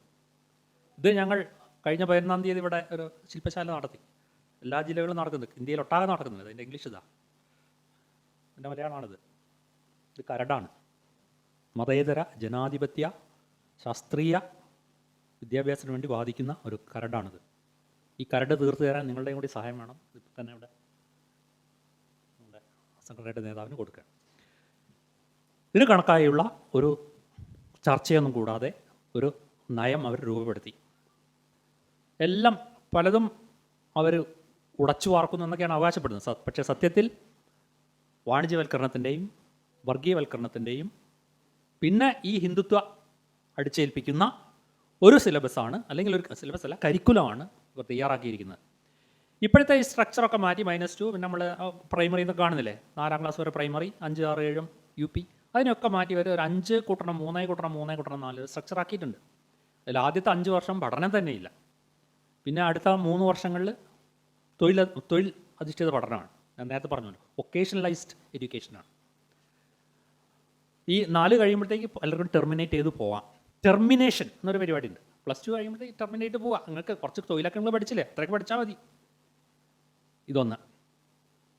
അതിൻ്റെ NEP-യിലെ കുറച്ച് കാര്യങ്ങളാണ് ഞാൻ പറഞ്ഞു വരുന്നത്. ഒരു പ്രത്യേകിച്ച് ഒരു ദേശീയ വിദ്യാഭ്യാസ നയത്തിൽ പ്രത്യേകിച്ചും പറയേണ്ടത് മതേതരത്വം എന്ന ആശയമാണ്. മതവിദ്യാഭ്യാസം ഏതായാലും പൊതുവിദ്യാഭ്യാസത്തിൻ്റെ ഭാഗമാകാൻ പറ്റില്ല. അത് ഓരോ മതവിശ്വാസികളുടെ കാര്യം. പക്ഷേ പൊതുവിദ്യാലയങ്ങളിൽ എന്താ വേണ്ടത്? മതവിദ്യാഭ്യാസമാണ്. അല്ലല്ലോ. മുജാഹിദിനും ഈ ISM-ന് പോലും അഭിപ്രായം ഉണ്ടല്ലോ. അതൊരു വിശ്വാസികളുടെ കാര്യമാണ്. അത് അവരുടേതായിട്ടുള്ള രൂപത്തിൽ നടത്തും. പക്ഷെ പൊതുവിദ്യാലയങ്ങളിൽ വേണ്ടത് മതേതരത്വമാണ്. മതേതരത്വം എന്ന ആശയത്തെക്കുറിച്ച് ദേശീയ വിദ്യാഭ്യാസ നയത്തിൽ ഒരക്ഷരം പോലും പറയുന്നില്ല. നിങ്ങൾക്കറിയാം അവരുടെ നിലപാട് എന്താണെന്നുള്ളത്. ഇനി കൂടുതൽ പറയണോ? വേണ്ടല്ലോ. മതേതരത്വം എന്നൊരു വാക്കില്ല, അങ്ങനെ ഒരു ആശയമില്ല, അതിൻ്റെ പ്രസക്തിയെക്കുറിച്ചും മിണ്ടുന്നില്ല. ത്രിഭാഷാ നയം, പഴകി തേഞ്ഞ് ചരിത്രപരമായി തെറ്റെന്ന് തെളിഞ്ഞ ത്രിഭാഷാ നയം. ത്രിഭാഷാ നയത്തിന് ഒറ്റ അർത്ഥമേ ഉള്ളൂ. ഉത്തരേന്ത്യക്കാർക്ക് ഹിന്ദി അവർക്ക് അറിയാം, ഇംഗ്ലീഷും പഠിച്ചാൽ മതി. ദക്ഷിണേന്ത്യക്കാർ 3 ഭാഷ പഠിക്കണം. മാതൃഭാഷ എന്തായാലും പഠിക്കണം, ഇംഗ്ലീഷ് ഒഴിവാക്കാൻ പറ്റില്ല, ഹിന്ദിയും പഠിക്കണം. അപ്പോൾ ഹിന്ദി അടിച്ചേൽപ്പിക്കുന്ന ഒരു നയമാണ് ത്രിഭാഷാ നയം. ഇവരുടെ ലൈൻ അറിയാമല്ലോ. അമിത് ഷായുടെയൊക്കെ ലൈൻ എന്താണെന്ന് വെച്ചാൽ ഹിന്ദി അടിച്ചേൽപ്പിക്കാം. ഇവരുടെ ഈ ഫോർമുല മിക്കപ്പോഴും നമ്മൾ ശ്രദ്ധിച്ചാൽ മനസ്സിലാവും. 1 nation 1 dash അങ്ങനെയാണ് ഇവർ പറയാറ്. ശ്രദ്ധിച്ചിട്ടുണ്ടോ നിങ്ങൾ? കഴിഞ്ഞ ദിവസം ഞങ്ങൾ യൂണിവേഴ്സിറ്റിയിൽ ഒരു ക്യാമ്പയിൻ നടത്തി. ഇതിൻ്റെ എൻ്റെ ക്യാമ്പയിനാണ്. അപ്പോൾ ഒരു ജേണലുമായിട്ട് അവിടുത്തെ 1-2 പ്രൊഫസർമാർ ഇങ്ങനെ നടക്കുന്നു. അപ്പോൾ എൻ്റെ ഒരു കസിൻ അവിടെ ഞങ്ങളുടെ ഇതിൻ്റെ പ്രവർത്തകനാണ്. അദ്ദേഹം അവരുടെ ഒരു റിസർച്ച് ജേണലാണ്. അപ്പോൾ എടുത്ത് നോക്കി. അപ്പോൾ അതിൻ്റെ മുകളിൽ 1 nation 1 dash. ഉടനെ ഞങ്ങൾക്ക് കത്തി, ഇതെന്തോ ഒരു പരിപാടിയാണല്ലോ, BJP-യുടെ പരിപാടിയാണല്ലോ. ഞങ്ങളൊക്കെ ഒന്ന് എടുത്ത് മറച്ചു നോക്കി. ഒരു റിസർച്ച് ജേണലാണ്. BJP കണക്ഷൻ എന്താണ്, എന്തോന്നുണ്ടാവുമല്ലോ. അങ്ങനെ ഞങ്ങൾ തപ്പി അവസാനത്തെ പേജിലുണ്ട്. കൺവീനർ -- ഗുജറാത്തിലെ യൂണിവേഴ്സിറ്റി. സംഗതി ക്ലീനാണ്. ഈ 1 nation 1 education, ഇത് എപ്പോഴും ഇവരുടെ മുദ്രാവാക്യങ്ങൾ വരുന്നത് എങ്ങനെയാണ്? 1 nation, ഒരു രാജ്യം ഒരു പെൻഷൻ, ഒരു രാജ്യം ഒരു വിദ്യാഭ്യാസം, ഒരു രാജ്യം ഒരു സ്കൂളിംഗ്. ഈ രൂപത്തിലാണ് എല്ലാം വരുന്നത്. ഇത് ഇന്ത്യ പോലുള്ള ഒരു ബഹുസ്വരതയുള്ള അല്ലെങ്കിൽ വിവിധ ദേശീയതകളുള്ള ഒരു രാജ്യത്ത് നടപ്പിലാക്കാവുന്ന സംഗതിയേ അല്ല. നമുക്ക് വിദ്യാഭ്യാസം കിട്ടുകയും നമ്മളുടെ അറിവ് വർദ്ധിക്കുകയും നമ്മൾ ഉൽപ്പാദന വ്യവസ്ഥയുടെ ഭാഗമായിട്ട് ഇന്ത്യയിലെ വിവിധ രാജ്യങ്ങളിൽ പോവുകയും ഒന്നാവുകയും ചെയ്യുന്നത് മറ്റൊരു കാര്യം. പക്ഷേ നിങ്ങളെല്ലാവരും ഒരു സംസ്കാരം അനുസരിച്ച് ജീവിച്ചു കൊള്ളണം എന്ന് തിട്ടൂരം വയ്ക്കുന്നതും അതിനുവേണ്ടി നിർബന്ധിക്കുന്നതും രാഷ്ട്രീയമായി നിയമങ്ങളുണ്ടാക്കും മറ്റൊന്നില്ലേ, നമ്മുടെ ഏകീകൃത സിവിൽ കോഡ്. ഇന്ത്യ പോലുള്ള ഒരു രാജ്യത്ത് ഇനിയും ഒരുപാട് സിവിൽ കോഡ് എന്നെങ്കിലും നടപ്പിലാവുമായിരിക്കും. പക്ഷേ ഇന്നത്തെ കാലത്ത് ഒരിക്കൽ പോലും നമ്മുടെ ജനതയുടെ മേൽ അടിച്ചേൽപ്പിക്കാൻ പറ്റിയ ഒരു സംഗതിയല്ല ഏകീകൃത സിവിൽ കോഡ്. അതിനൊക്കെ നമ്മൾ ഇനി ഒരുപാട് സഞ്ചരിക്കാനുണ്ട്. ഇന്നത്തെ കാലത്ത് ചിന്തിക്കാനേ പറ്റില്ല. അപ്പോൾ ഇത് ആണ് ഞാൻ പറഞ്ഞു വരുന്നത്. വൺ നേഷൻ വൺ എന്ന് പറയുന്ന ഒക്കെ വേണ്ട പ്രോഗ്രാമാണ്. നമ്മൾ ആ ചതിയിൽ വീണുപോകരുത്. ത്രിഭാഷാ നയം ഇന്ത്യ അടിച്ചേൽപ്പിക്കുക, അതിനെക്കുറിച്ച് പറഞ്ഞു. ഇംഗ്ലീഷ് നമുക്ക് ആർക്കെങ്കിലും ഇപ്പോൾ ഇംഗ്ലീഷ് ഇല്ലാതെ മാതൃഭാഷ വളരെ നിർബന്ധം. എല്ലാവരും നിങ്ങളും അറിയണം, ഞാനും അറിയണം, സംശയമില്ലല്ലോ. അത് കഴിഞ്ഞാൽ നമ്മൾ പഠിക്കേണ്ട ഭാഷ എന്താ? മലയാളം, ഇംഗ്ലീഷാണ്, സംശയമില്ലല്ലോ, യാതൊരു സംശയമില്ല. കാരണം അത് നമുക്ക് ഇന്ത്യയിൽ തന്നെ സഞ്ചരിച്ചാൽ വിവിധ, ഇപ്പോൾ നമുക്ക് ബംഗാളി അറിയുമോ? ഹിന്ദി അത്യാവശ്യം എങ്ങനെയെങ്കിലും സ്കൂളിൽ നമുക്ക് കുറച്ച് അറിയുമായിരിക്കും. പക്ഷെ നമുക്ക് ബംഗാളി അറിയാൻ പറ്റുമോ? പഞ്ചാബി നമുക്ക് പഠിക്കേണ്ടത് ആവശ്യം വരുന്നില്ല. അപ്പോൾ പഞ്ചാബിക്കും നമുക്ക് പൊതുവായിട്ടുള്ളൊരു ഭാഷ ഏതാ നല്ലത്? ഇംഗ്ലീഷ് വേണം. വിദേശത്ത് പോയാൽ ഏത് രാജ്യത്ത് എന്നാലും അത്യാവശ്യം ഇംഗ്ലീഷ് അറിയാവുന്ന ആളുകളില്ലാത്ത സ്ഥലമില്ല. ഞാൻ 16-17 രാജ്യങ്ങളിൽ സഞ്ചരിച്ചാണ്. ഇംഗ്ലീഷ് കൊണ്ട് തന്നെ നമ്മൾ രക്ഷപ്പെട്ടു പോയത്. പിന്നെ കുറച്ച് അവിടുത്തെ phrase, thank you, good bye, ഇതൊക്കെ ഫ്രേസൊക്കെ പഠിച്ചു വയ്ക്കുക. അത് രക്ഷപ്പെടാൻ വേണ്ടി പഠിച്ചു വയ്ക്കുന്ന. അത് ഒഴിച്ചു നിർത്തിയാൽ ഏത് രാജ്യത്ത് ചെന്നാലും ഇംഗ്ലീഷിനൊരു പ്രാധാന്യമുണ്ട്. ഇംഗ്ലീഷ് എന്ന് പറയുന്നത് ഒരുപാട് പ്രത്യേകതയുള്ള ഒരു ഭാഷയാണ്. It's the language of science and technology. ശാസ്ത്രത്തിൻ്റെയും സാങ്കേതിക വിദ്യയുടെയും ഭാഷയാണ് ഇംഗ്ലീഷ്, അക്കാര്യം സംശയമില്ല. അപ്പോൾ ഇംഗ്ലീഷ് ഭാഷയുടെ പ്രാധാന്യത്തെക്കുറിച്ച് നിങ്ങൾ ഈ 48 പേജുള്ള വലിയ പേജുകളുള്ള ഈ രേഖ എടുത്ത് വായിച്ചു നോക്കുക. എവിടെയും പരാമർശമില്ല, ഒരു സ്ഥലത്ത് പോലും പരാമർശമില്ല ഇംഗ്ലീഷ് ഭാഷ എങ്ങനെ പഠിക്കണം എന്നതിനെക്കുറിച്ച് പരാമർശമില്ല. സംസ്കൃതം, അത് ഞങ്ങൾ വേണ്ടമായി പ്രോത്സാഹിപ്പിക്കും. Sanskrit is a dead language, മൃതഭാഷയാണത്. കർണാടകയിലെ ഏതോ ഒരു പ്രത്യേക സ്ഥലത്ത് മാത്രം ആളുകൾ പഠിച്ചിട്ട്, സ്പോക്കൺ ഇംഗ്ലീഷ് പഠിക്കുന്നില്ലേ, അതേമാതിരി ചില ആളുകൾ പഠിച്ചിട്ട് സംസാരിക്കുന്നുണ്ട്. പക്ഷെ അവർ അങ്ങോട്ടും ഇങ്ങോട്ട് സംസാരിക്കും വേണമെങ്കിൽ, പക്ഷെ അവർ വീട്ടിലോ തെരുവിലോ ഇറങ്ങിയാൽ ഈ ഭാഷ സംസാരിക്കുന്നില്ല. It is purely an ആക്കഡമിക് language now. ഒരു അക്കാദമിക ഭാഷ മാത്രമാണ് ഇന്ന് സംസ്കൃതം.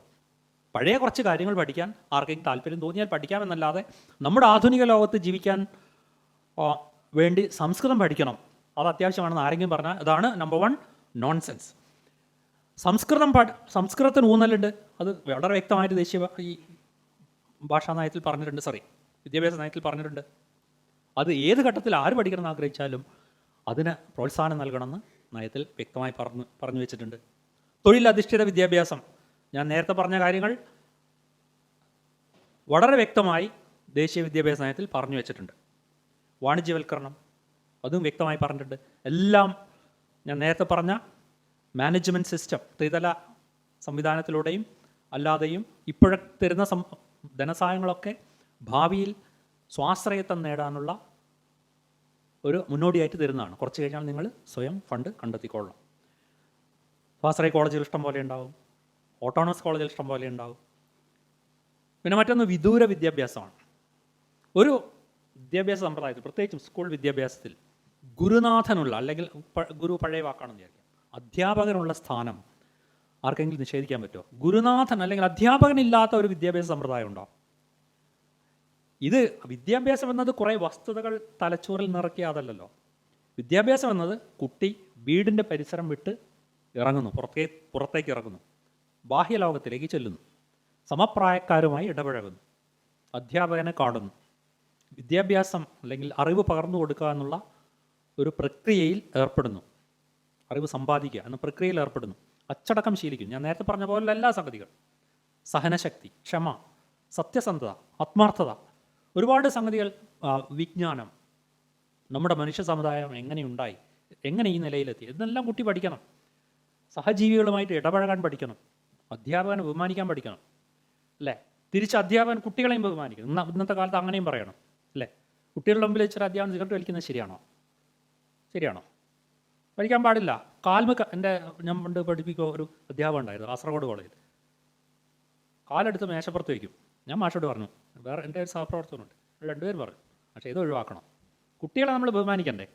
ഒരു കൊച്ചുകുട്ടിയാണെങ്കിൽ ഒരു നമ്മളെക്കാൾ പ്രായം കുറഞ്ഞ കുട്ടിയാണെന്നുള്ളതുകൊണ്ട് നമ്മൾ അവരോട് അനാദരവ് കാണിക്കാൻ പാടുണ്ടോ?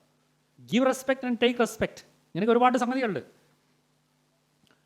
അപ്പോൾ ക്ലാസ് മുറിയിൽ അല്ലെങ്കിൽ സ്കൂളിൽ എത്തി കുട്ടി ഔപചാരിക വിദ്യാഭ്യാസം നേടുമ്പോഴാണ് യഥാർത്ഥത്തിൽ ഒരു കുട്ടി ഒരു ശരിയായ കുട്ടിയായിട്ട് വളരുന്നത്, ഒരു വിദ്യാർത്ഥി ഒരു ശരിയായ പൗരനായിട്ട് വളരുന്നത്.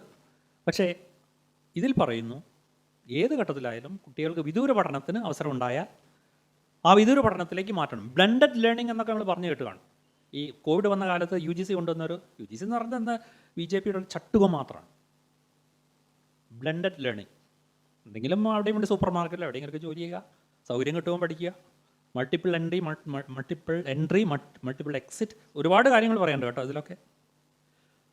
പിന്നെ വിദൂര വിദ്യാഭ്യാസം, blended learning, multiple entry multiple exit. 1 വർഷം പഠിച്ചാൽ ഒരു ഡിഗ്രി കോഴ്സ്, 1 വർഷം പഠിച്ചാൽ സർട്ടിഫിക്കറ്റ്, 2 വർഷം പഠിച്ചാൽ ഡിപ്ലോമ, 3 വർഷം പഠിച്ചാൽ ഡിഗ്രി, 4 വർഷം പഠിച്ചാൽ നിങ്ങൾക്ക് PG പഠനത്തിന് യോഗ്യത, 4 ഇയർ ഡിഗ്രി കോഴ്സ്. ഇതൊക്കെ ഇവരുടെ സംഭാവനകളാണ്. ഇതിൽ ഏറ്റവും പ്രധാനപ്പെട്ട സംഗതി ഒന്നുകൂടി ഇതിൽ പറയാനുണ്ട്, മൾട്ടി ഡിസിപ്ലിനറി എന്ന് പറയുന്ന ഒരു സംഗതിയാണ്. ഇതൊക്കെ NEPയുടെ ഭാഗമാണ് കേട്ടോ. മൾട്ടി ഡിസിപ്ലിൻ, എന്താണ് ഈ മൾട്ടി ഡിസിപ്ലിനറി? ഞാനൊരു ചെറിയ ഉദാഹരണം കൊണ്ട് വ്യക്തമാക്കാം. ഒരാൾ ഫിസിക്സ് പഠിക്കാൻ ആഗ്രഹിക്കുന്നു. അയാൾ എന്തെല്ലാം പഠിക്കണം ഫിസിക്സിൻ്റെ കൂടെ? അത്യാവശ്യമായിട്ട് മാത്സ് പഠിക്കണം, കെമിസ്ട്രിയും പഠിക്കണം. ഇത് രണ്ടും പഠിക്കാതെ എന്ത് ഫിസിക്സ് പഠനമാണ്? ഒരാൾ മലയാളം MA പഠിക്കുന്നു, അല്ലെങ്കിൽ മലയാളം BA പഠിക്കുന്നു. അയാൾ എന്ത് പഠിക്കണം? കേരള ഹിസ്റ്ററി പഠിക്കണം അല്ലേ? പിന്നെ സംസ്കൃതം പഠിക്കണം. ഒക്കെ ഇതുവരെ നിലനിന്ന സമ്പ്രദായത്തിന് ഈ അർത്ഥത്തിൽ കാര്യമായ കുഴപ്പങ്ങളില്ല അല്ലേ? ശരിയല്ലേ? BA ഇംഗ്ലീഷ് പഠിക്കുന്ന ഒരാൾ ബ്രിട്ടീഷ് ഹിസ്റ്ററി പഠിച്ചിരിക്കുന്ന നല്ലതാണ്. കാരണം പല സംഗതികളും ബ്രിട്ടൻ്റെ ചരിത്രവുമായി ബന്ധപ്പെട്ട സംഗതികൾ ഭാഷയിലുണ്ടാവും. ഇങ്ങനെയല്ലേ പഠിക്കേണ്ടത്? ഇതിനു പകരം നിങ്ങൾ കുറച്ച് അക്കൗണ്ടൻസി പഠിക്കുന്നു, കുറച്ച് മ്യൂസിക്, കുറച്ച് കെമിസ്ട്രി. കുട്ടിക്ക് ഇഷ്ടം പോലെ, ഇതിനെ കഫറ്റേറിയ അപ്രോച്ച് എന്നാണ് പറയുന്നത്. കഫയിൽ ചെന്നാൽ എന്താ സംഭവിക്കുന്നത്? അങ്ങനെ നിരത്തി വെച്ചിട്ടുണ്ടാവും. നമ്മൾ ഇഷ്ടമുള്ളത് പെറുക്കിയെടുക്കും. നമ്മൾ ഇഷ്ടം പോലെ, അത് കാശുണ്ട്, ഇഷ്ടം പോലെ എടുത്ത് കോമ്പിനേഷൻ നോക്കണ്ട. ഇതിലൂടെ എന്താണ് സംഭവിക്കാൻ പോകുന്നത്? കുട്ടികൾ ഒന്നിലും അവഗാഹമില്ലാത്ത, ശരിയായ ജ്ഞാനമില്ലാത്ത, ബോധമില്ലാത്ത ഒരു തലമുറയായിട്ട് വളരും. ഇതിനവർ പറയുന്നത് സ്വാതന്ത്ര്യത്തിൻ്റെ ലക്ഷണമാണിത്. കുട്ടികളുടെ ചോയ്സ് പ്രധാനമാണ്, അവർക്ക് ഇഷ്ടം പോലെ പഠിക്കാൻ പറ്റണം. പക്ഷേ ഫലത്തിൽ എന്താണ് സംഭവിക്കുക? ഫലത്തിൽ സംഭവിക്കാൻ പോകുന്നത് ഒരു വിവരമില്ലാത്ത തലമുറ. ഈ DPP വന്നതിലൂടെ തന്നെ മനസ്സിലാവും. ഇവിടെ ഇരിക്കുന്ന ഏതെങ്കിലും യങ്സ്റ്റേഴ്സ് ഉണ്ടെങ്കിൽ എന്നോട് ക്ഷമിക്കുക, യുവതലമുറക്കാരൻ്റെ ക്ഷമിക്കുക. DPPയിലൂടെ പഠിച്ചു വന്ന തലമുറ ഏത് രൂപത്തിൽ നിൽക്കുന്നു എന്നുള്ളത് നമ്മൾ ഇന്ന് കാണുന്നു അല്ലേ? ഒന്നിനോടും താല്പര്യം. ഞാൻ പറയുന്നവർ എന്തെങ്കിലും കുഴപ്പമുണ്ടെങ്കിൽ, പറയുന്നത് എൻ്റെ കുഴപ്പമാണെങ്കിൽ ഞങ്ങൾക്ക് ചൂണ്ടിക്കാണിക്കുക കേട്ടോ. ഒന്നിനോടും പ്രതികരിക്കാനാവാതെ അല്ലേ? ഒരു സമഗ്രമായൊരു ബോധമില്ലാതെ, ഭാഷാജ്ഞാനമില്ലാതെ. കണക്കുകൾ കാണിക്കുന്നതൊക്കെ അതാണ്. 10ാം ക്ലാസ്സിലെത്തിയ പല കുട്ടികൾക്കും 5ാം ക്ലാസ്സിലെ പുസ്തകം വരെ വായിക്കാൻ കഴിയുന്നില്ല. ഈ ഒരു അവസ്ഥയുണ്ട്. പണ്ടൊക്കെ എല്ലാവർക്കും അറിയുന്ന കാര്യമാണ്, പണ്ടൊക്കെ കുറേ എഴുതിയാൽ, നന്നായി പഠിച്ചാൽ കഷ്ടിച്ചൊരു 50% മാർക്ക് കിട്ടും അല്ലേ? എന്നെയൊക്കെ പഠിപ്പിച്ച മാഷന്മാർ 3rd ക്ലാസ്സാണ്. പക്ഷേ എന്താ ക്ലാസ് എന്നറിയാം? ഇംഗ്ലീഷ് പഠിപ്പിച്ച പണ്ടത്തെ, വളരെ പണ്ടത്തെ 56, 60 ആ കാലഘട്ടത്തിലാണ് പഠിച്ചത്. ഇന്ന് 78-80% കുട്ടികളെ, MA ഇംഗ്ലീഷ് പാസ്സായ കുട്ടികളെ ഞാനൊക്കെ BScയിൽ ഇരുന്ന് ഇൻ്റർവ്യൂ ചെയ്തിട്ടുണ്ട്. അയ്യോ, ഒരു വസ്തു അറിയില്ല. വാട്ട് ഈസ് ലിറ്ററേച്ചർ എന്ന് ചോദിച്ചാൽ അറിയില്ല. പലരും ബബ്ബ എന്നടിക്കും. MA ഇംഗ്ലീഷ് പഠിച്ച ഒരു കുട്ടിയോട് ഞാൻ മിക്കവാറും ചോദിക്കുന്ന ബേസിക് ക്വസ്റ്റ്യൻസാണ്. വാട്ട് ഈസ് ലിറ്ററേച്ചർ എന്ന് ചോദിച്ചാൽ മറുപടിയില്ല. പലതിനും മറുപടിയില്ല. പല അടിസ്ഥാന ധാരണകളും ഇവർക്കില്ല. അപ്പോൾ ഇങ്ങനെ ഒരു തലമുറയാണ് ഇവരിവിടെ സൃഷ്ടിച്ചിരിക്കുന്നത്. ഒന്നിനും പ്രതികരിക്കാൻ കഴിയാത്ത, സമഗ്രമായ ധാരണയില്ലാത്ത. ഈ മൾട്ടി ഡിസിപ്ലിനറി അപ്രോച്ച് വന്നാൽ അവസാനത്തെ ആണിക്കല്ലും അടിക്കും. ശവപ്പെട്ടിയിൽ അവസാനത്തെ ആണിയും അടിക്കും. ഇതാണ് സംഭവിക്കാൻ പോകുന്നത്. ഇതൊക്കെയാണ് NEPയുടെ പ്രധാനപ്പെട്ട പ്രൊപ്പോസൽസ്, നിർദ്ദേശങ്ങൾ. ഇത് നടപ്പിലാക്കണം. നടപ്പിലാക്കിയില്ലെങ്കിൽ എന്ത് സംഭവിക്കും? ഫണ്ട് തരില്ല. മനസ്സിലായല്ലോ? അപ്പോൾ പൊതു ഫണ്ട്, നമ്മുടെയൊക്കെ നികുതി എന്ന് പറയുന്നത് ഇവരുടെ രാഷ്ട്രീയം നടപ്പിലാക്കാനുള്ള ഒരു ഉപാധിയാണ്. ഞങ്ങൾ പറയുന്ന അനുസരിക്കണം, ഇല്ലെങ്കിൽ ഫണ്ടില്ല. PM ശ്രീയും ഇതിൻ്റെ ഏറ്റവും ഒടുവിലത്തെ ഉദാഹരണമാണ്. നമ്മുടെ രാജ്യത്തൊട്ടാകെ 14,500 സ്കൂളുകളാണുള്ളത്. അതിൽ ഇപ്പം തിരഞ്ഞെടുത്തിരിക്കുന്നത് ഈ PM ശ്രീയുടെ ഫുൾ ഫോം അറിയാലോ അല്ലേ? Prime minister's school for rising India എന്നാണ് ഇതിൻ്റെ. സ്കൂൾ ഫോർ SRI എന്നുള്ളത്, സ്കൂൾ ഫോർ റൈസിങ് ഇന്ത്യ. അങ്ങനെ തിരഞ്ഞെടുത്ത സ്കൂളുകൾക്ക് ഭാവി തലമുറയ്ക്ക് അല്ലെങ്കിൽ ഭാവിയിലെ ഉത്തമ മാതൃകകളായ സ്കൂള് സൃഷ്ടിക്കണം എന്ന് പറഞ്ഞിട്ടാണ്. അതിലിപ്പം 6383 സ്കൂളുകളെ ഇവർ തിരഞ്ഞെടുത്തിരിക്കുന്നു. ഓരോ സ്കൂളിനും ഏതാണ്ട് 1-2 കോടി റുപ്യ സഹായം ഉണ്ടാവും. അവിടെ മോണിറ്ററിംഗ് ഉണ്ടാവും. സത്യത്തിൽ വിദ്യാഭ്യാസം എന്നത് കൺകറൻറ്റ് ലിസ്റ്റിലുള്ള സംഗതിയാണ്. നമുക്കറിയാലോ അല്ലേ, സ്റ്റേറ്റ് ലിസ്റ്റ്, സെൻട്രൽ ലിസ്റ്റ്, രണ്ടും കൂടി ചേരുമ്പോഴുള്ള രണ്ടുപേർക്കും കൺകറൻറ്റ് ലിസ്റ്റ്. ഇതിങ്ങനെ വരികയാണെങ്കിൽ എന്താ സംഭവിക്കാൻ പോകുന്നത്? നമ്മളിന്ന് ഏറ്റവും വലുതെന്ന് കരുതുന്ന മതേതരത്വവും ജനാധിപത്യവും ഫെഡറലിസവും എല്ലാം കാറ്റിൽ പറക്കാൻ പോവുകയാണ്. അതായത് ഞാൻ നേരത്തെ പറഞ്ഞല്ലോ, 1 നേഷൻ 1 എഡ്യൂക്കേഷൻ. ഞങ്ങൾ പറയുന്നിടത്ത്, ഞങ്ങൾ ഇന്ത്യയിലൊട്ടാകുള്ള ഒരു സാമൂഹ്യ സംഘടനയാണ്. ഞങ്ങൾ പറയുന്നിടത്ത് കാര്യങ്ങൾ നിൽക്കണം, ഞങ്ങൾ പറയുന്ന ഐഡിയാസ് പഠിപ്പിക്കണം. അപ്പോൾ കഴിഞ്ഞ ദിവസം ചർച്ചയിൽ സുരേന്ദ്രൻ പറയുന്നത് കേട്ടു, ആരാ ഗാന്ധിയെ കൊന്നത്? ഗോഡ്സെയാണ് അല്ലേ? ഗോഡ്സെ RSS അല്ല എന്നാണ് ഇവർ പറയുന്നത്. RSS ആണെന്നാണ് പലരും മനസ്സിലാക്കിയിട്ടുള്ളത്, ഭൂരിപക്ഷം മനസ്സിലാക്കിയിട്ടുള്ളത്. ഇതൊക്കെ കോൺട്രവേഴ്സി ഉണ്ട്. പക്ഷേ നമ്മൾ മനസ്സിലാക്കുന്നത് ഒരാൾ നേരിട്ട് മെമ്പർഷിപ്പ് എടുത്തോ ഇല്ല എന്നുള്ളതല്ല. അയാളുടെ കൈ എന്തിനു പൊങ്ങും? RSS സിന്ദാബാദ് എന്ന് പറഞ്ഞു പോകുന്നുണ്ടോ എന്നുള്ളതാണ് ചോദ്യം. ഹിന്ദു മഹാസഭക്കാരനാണ്, പക്ഷേ അയാൾ RSSൻ്റെ ഐഡിയോളജിയോട് ആഭിമുഖ്യം പുലർത്തിയ ആളാണ്. അതും ഉണ്ടാകാൻ പാടില്ല. മനസ്സിലായല്ലോ? മുഗളന്മാരിവിടെ വന്നു, അത് ചരിത്രമാണ്. മുഗളന്മാരെക്കുറിച്ച് പഠിപ്പിക്കാൻ പാടില്ല, കാരണം മുസ്ലിങ്ങളാണ്. നമ്മളിതൊക്കെ ഇതിൻ്റെ സമഗ്രമായ ചരിത്രം എടുത്ത് പഠിച്ചു വെച്ചാൽ ഇവരൊന്നും മതത്തിൻ്റെ അടിസ്ഥാനത്തിൽ കാണേണ്ടുന്ന ആളുകളല്ല ഇവർ. ഇതൊക്കെ രാഷ്ട്രീയമാണ്, സമ്പത്തിൻ്റെയും അധികാരത്തിൻ്റെയും പ്രശ്നമാണ്. ശിവജിയുടെ ഗോവിന്ദ് പാൻസര എഴുതിയൊരു പുസ്തകമല്ലേ, ഹൂ വാസ് ശിവജി? നിങ്ങളാരും വായിച്ചോ? ചെറിയൊരു പുസ്തകം, ഹൂ വാസ് ശിവജി. നമ്മുടെ ഗോവിന്ദ് പാൻസരെ കൊല്ലപ്പെട്ട ഈ സംഘപരിവാർ എഴുതിയ, അതിൽ പറയുന്നുണ്ട് ശിവജിയുടെ ബറ്റാലിയനിൽ നിരവധി മുസ്ലിങ്ങൾ ഉണ്ടായിരുന്നു അദ്ദേഹത്തിൻ്റെ ചുറ്റുവട്ടം. ഇങ്ങനെ ഈ മുഗളന്മാർ എന്ന് പറഞ്ഞാൽ അവർ മുസ്ലിം രാഷ്ട്രം ഉണ്ടാക്കാൻ വന്നവരൊന്നുമല്ല. അവർ അവരുടെ അധികാരത്തിൻ്റെയും സമ്പത്തിൻ്റെയും ആ പുതിയ മേച്ചിൽപ്പുറങ്ങൾ തേടി ഇവിടെ എത്തി. പക്ഷെ ഇവിടെ ഒരു ഇസ്ലാമിക രാഷ്ട്രം ഉണ്ടാക്കാൻ അവർ ശ്രമിച്ചിട്ടില്ല. അവർ പലരുമായിട്ട് സഹകരിച്ചിരുന്നു. അവർക്ക് ഒന്നേ പ്രശ്നമുള്ളൂ, അവരുടെ ആധിപത്യം അംഗീകരിക്കപ്പെടണം. അത് ഹിന്ദു ആട്ടെ മുസ്ലിം ആട്ടെ, അവരോട് സഹകരിച്ചാൽ അവരെ ഒപ്പം കൂട്ടും. അല്ലാത്തവരെ ആരായാലും അവർ കൊല്ലുകയും ചെയ്യും. ആ ഒരു അർത്ഥത്തിൽ രാജഭരണമാണല്ലോ, എന്നാൽ അവർ രാജാക്കന്മാർ വിചാരിച്ചാൽ എന്തും നടക്കും. അപ്പോൾ പറഞ്ഞു വന്നത്, സിലബസിൽ ഗോഡ്സെയെക്കുറിച്ച് പറയേണ്ടി വരും. സവർക്കർ ഷൂ നക്കിയോ ഇല്ലയോ മുണ്ടിപ്പോരുത്. സവർക്കർ ആരായിരുന്നു? സ്വാതന്ത്ര്യസമര സേനാനിയായിരുന്നു. പിന്നെ ഇതുപോലെയുള്ള എല്ലാ കാര്യങ്ങളും അനുസരിക്കേണ്ടി വരും, സിലബസിൽ ഉൾപ്പെടുത്തേണ്ടി വരും. അതായത് ഒരു സംഖി സിലബസ് പഠിപ്പിക്കേണ്ടി വരും. പഠിപ്പിക്കാൻ പറ്റില്ല എന്നൊക്കെ ഇവിടെ ശിവൻകുട്ടി പറയണ്ടല്ലോ. BA പഠിച്ചു, BA പൂർത്തിയായില്ല. LLB പഠിച്ചു, LLB പൂർത്തിയായിട്ടില്ല. അക്കങ്ങൾ കൂട്ടി വായിക്കാൻ അറിയില്ല.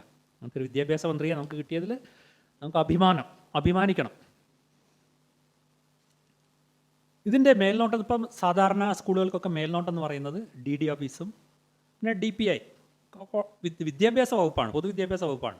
പക്ഷേ ഇത് വന്നു കഴിഞ്ഞാൽ സ്കൂൾ ക്വാളിറ്റി അസസ്മെൻറ്റ് ഫ്രെയിംവർക്ക് എന്നൊരു സംഘടനയുണ്ട്, ഒരു മോണിറ്ററിംഗ് സെല്ലുണ്ട്. അവരാണ് നോക്കുക. അടിസ്ഥാന സൗകര്യ വികസനം നോക്കും, HRDയുടെ നേതൃത്വം ഉണ്ടാവും, സെൻട്രൽ ഹ്യൂമൻ റിസോഴ്സസ് അതിനൊരു ഗുണബോധ സംതൃപ്തി ഉണ്ടോ എന്നുള്ള സംഗതി ഉണ്ടാവും. പാഠ്യപദ്ധതിയിൽ നിയന്ത്രണം ഉണ്ടാവും, ബോധനശാസ്ത്രത്തിൽ നിയന്ത്രണം ഉണ്ടാവും. ഞാൻ നേരത്തെ പറഞ്ഞ പോലെ കുട്ടികൾ തനിയെ പഠിച്ചുകൊള്ളും, അധ്യാപകൻ പഠിപ്പിക്കേണ്ടതില്ല, കളിയിലൂടെ പഠിപ്പിച്ചാൽ മതി, തൊഴിൽ നേരത്തെ പഠിപ്പിക്കുക. ഇങ്ങനെയൊക്കെ ഒരുപാട് സംഗതികളുണ്ട്. ഇവർ പറയുന്നത് DPP സഹായം വന്നതിലൂടെ, വേൾഡ് ബാങ്ക് പദ്ധതി വന്നതിലൂടെ ഇന്ത്യയിലെ വിദ്യാഭ്യാസം മെച്ചപ്പെട്ടു എന്നാണ് പറയുന്നത്. പക്ഷേ വസ്തുതകൾ നേരെ തിരിച്ചാണ് തെളിയിക്കുന്നത്. കണക്കനുസരിച്ച് 14,000 സ്കൂളുകൾ ഇന്ത്യയിൽ പൂട്ടിപ്പോയി. നമ്മൾ കേരളത്തിൽ തന്നെയില്ലേ, എത്ര മലപ്പുറത്ത് ഒരു സ്കൂൾ പൂട്ടിപ്പോയില്ല. എന്താ കാരണം? ഈ DPP സ്കൂളുകളിൽ അപ്പോയിൻമെൻ്റ് ഇല്ല, സ്കൂളിൽ നിന്ന് അപ്പോയിൻമെൻ്റ് ഇല്ല. ഇന്ത്യയിലൊട്ടാകെ 10 ലക്ഷം അധ്യാപക തസ്തികകൾ ഒഴിവുണ്ട്. മനസ്സിലായല്ലോ? SC/ST സ്കോളർഷിപ്പിനെ കുറിച്ചൊന്നും, അതുവരെ ന്യൂനപക്ഷങ്ങളുടെ സ്കോളർഷിപ്പിനെ കുറിച്ചൊന്നും ദേശീയ വിദ്യാഭ്യാസ പദ്ധതിയിൽ ഒന്നും പറഞ്ഞിട്ടില്ല.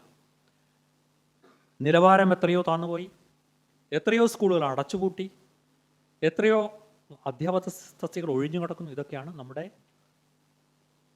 കേരളത്തിലെയും വിദ്യാഭ്യാസപരമായി മുന്നേറി എന്ന് പറയുന്ന കേരളത്തിലെയും ഇന്ത്യയിലെയും ഒരു പൊതു അവസ്ഥ ഇതാണ്. അപ്പോൾ PM ശ്രീ വന്നു കഴിഞ്ഞാൽ സംഭവിക്കാൻ പോകുന്നത് സംഘപരിവാറിൻ്റെ വിദ്യാഭ്യാസ രംഗത്തുള്ള പിടിമുറുക്കൽ, ആ പിടിമുറുക്കലിന് ശക്തി കൂടും, യാതൊരു സംശയവും വേണ്ട. അന്ധത ബാധിച്ച ഹിന്ദുരാഷ്ട്ര സങ്കല്പത്തിലേക്ക് ഈ നമ്മുടെ തലമുറയെ അടുപ്പിച്ചുകൊണ്ടിരിക്കുന്ന ഒരു തരം വിദ്യാഭ്യാസ സമ്പ്രദായമാണ് ഇവർ കൊണ്ടുവരാൻ പോകുന്നത്. ഇത് ഒരിക്കലും ആശാസ്യമല്ല. നമുക്കാവശ്യം സ്റ്റേറ്റ് തലത്തിലുള്ള വിദ്യാഭ്യാസ അല്ലെങ്കിൽ കരിക്കുലമാണ്. ഇന്ത്യയെ പോലുള്ള ഒരു രാജ്യത്ത് വേണ്ടത് സംസ്ഥാന തലത്തിലുള്ള സിലബസുകളാണ്. അതൊരു ദേശീയ തലത്തിൽ ഒരു ഫ്രെയിംവർക്ക് ഉണ്ടാക്കി അതിനുള്ളിൽ നിങ്ങളെല്ലാവരും നിന്നോളണം, ഈ 4 കള്ളിക്കുള്ളിൽ നിൽക്കണമെന്ന് പറയുന്നത് നമ്മുടെ ദേശീയതകളോടും സംസ്കാരത്തോടുമുള്ള വളരെ വലിയ വെല്ലുവിളിയാണ്. അതിൽ ഈ വർഗീയതയും സംഘിതത്വവും ഹിന്ദു സംസ്കാരവും അശാസ്ത്രീയതയും ഒക്കെ അടിച്ചേൽപ്പിക്കുക എന്ന് പറയുന്നത് വളരെ ഗുരുതരമായ തെറ്റായിരിക്കും. ആ തെറ്റിനെ അംഗീകരിച്ചു കൊടുക്കാൻ നമുക്ക് ഒരിക്കലും സാധ്യമല്ല. ഞാൻ അവസാനിപ്പിക്കാൻ പോവുകയാണ്. നമുക്കാവശ്യം ശാസ്ത്രീയവും മതേതരവും ജനാധിപത്യപരവുമായ വിദ്യാഭ്യാസമാണ്. വിദ്യാഭ്യാസം എന്തായാലും ശാസ്ത്രീയമായിരിക്കണം. കാരണം വിശ്വാസം, ഞാൻ നേരത്തെ പറഞ്ഞ പോലെ വിശ്വാസികൾക്ക് അല്ലെങ്കിൽ സംഘടനകൾക്ക് അതിൻ്റെ വഴി നോക്കാം. പക്ഷേ പാഠപുസ്തകങ്ങളിൽ വരേണ്ടത് ശാസ്ത്രീയമായ കാര്യങ്ങളാണ്, തെളിയിക്കപ്പെട്ട കാര്യങ്ങളാണ്. ശാസ്ത്രീയമായി തെളിയിക്കപ്പെട്ട കാര്യങ്ങളെ സ്കൂളുകളിൽ പഠിപ്പിക്കാൻ പറ്റും. അത് സംശയമില്ലാത്ത കാര്യമാണ്. വിദ്യാഭ്യാസം മതേതരമായിരിക്കണം. മതേതരമായിരിക്കണം എന്ന് വെച്ചാൽ എല്ലാ മതങ്ങൾക്കും തുല്യമായ പരിഗണന എന്ന് ഞാൻ പറയുന്നില്ല. ഒന്നിനും ഊന്നൽ നൽകാൻ പാടില്ല. മതവുമായി യാതൊരു ബന്ധവും വിദ്യാലയങ്ങൾക്ക് ഉണ്ടാകാൻ പാടില്ല, പൊതുവിദ്യാലയങ്ങൾക്ക് ഉണ്ടാകാൻ പാടില്ല. പ്രകൃത്യാതീത ശക്തികളെക്കുറിച്ച് എന്തായാലും പൊതുവിദ്യാലയങ്ങളിൽ പഠിപ്പിക്കാൻ പറ്റില്ല. കാരണം മതേതരത്വം എന്നത് ഞാൻ മനസ്സിലാക്കിയെടുത്തോളം പ്രകൃത്യാതീത ശക്തികളെ അംഗീകരിക്കാതിരിക്കലാണ്. അത് ISM ഇതിനോട് യോജിക്കുമോ എന്ന് എനിക്കറിയില്ല. പക്ഷേ ഇവിടെ വിയോജിക്കാനുള്ള ഒരു അവകാശം എനിക്ക് തരണം. പ്രകൃത്യാതീത ശക്തികളെ അംഗീകരിക്കാതിരിക്കലാണ് മതേതരത്വം. മതേതരത്വത്തിൻ്റെ അടിസ്ഥാനത്തിൽ മാത്രമേ വിദ്യാലയങ്ങളെ നടത്തി കൊണ്ടുപോകാൻ പറ്റൂ. കാരണം വിശ്വാസങ്ങൾ പലതാണ്. എനിക്ക് വേണേൽ പാമ്പാണ് എൻ്റെ ദൈവം എന്ന് വിശ്വസിക്കാം. പാമ്പിനെ ആരും തൊടാൻ പാടില്ല. പാമ്പിനെക്കുറിച്ച് പാമ്പ് ദൈവമാണെന്ന് സ്കൂൾ പഠിപ്പിക്കണം എന്ന് പറഞ്ഞാൽ എന്താ സ്ഥിതി? പറ്റുമോ? നാഗകാളി അങ്ങനെയൊക്കെ ക്ഷേത്രങ്ങളുണ്ട്. വിശ്വാസങ്ങൾ പലതാവാമല്ലോ. ഏകദൈവ വിശ്വാസമുണ്ട്, പിതാവ് പുത്രൻ പരിശുദ്ധാത്മാവ് എന്ന് പറയുന്ന മതങ്ങളുണ്ട്. ക്രിസ്തുമതം ബഹുദൈവ വിശ്വാസമുണ്ട്. പ്രകൃതിയിലെ വസ്തുക്കളെ പൂജിക്കുന്ന പെയ്ഗനിസം ഉണ്ട്. പലതരം മതങ്ങൾ, സൗരാഷ്ട്ര മതമുണ്ട്, എന്തെന്നെല്ലാം മതങ്ങളുണ്ട്.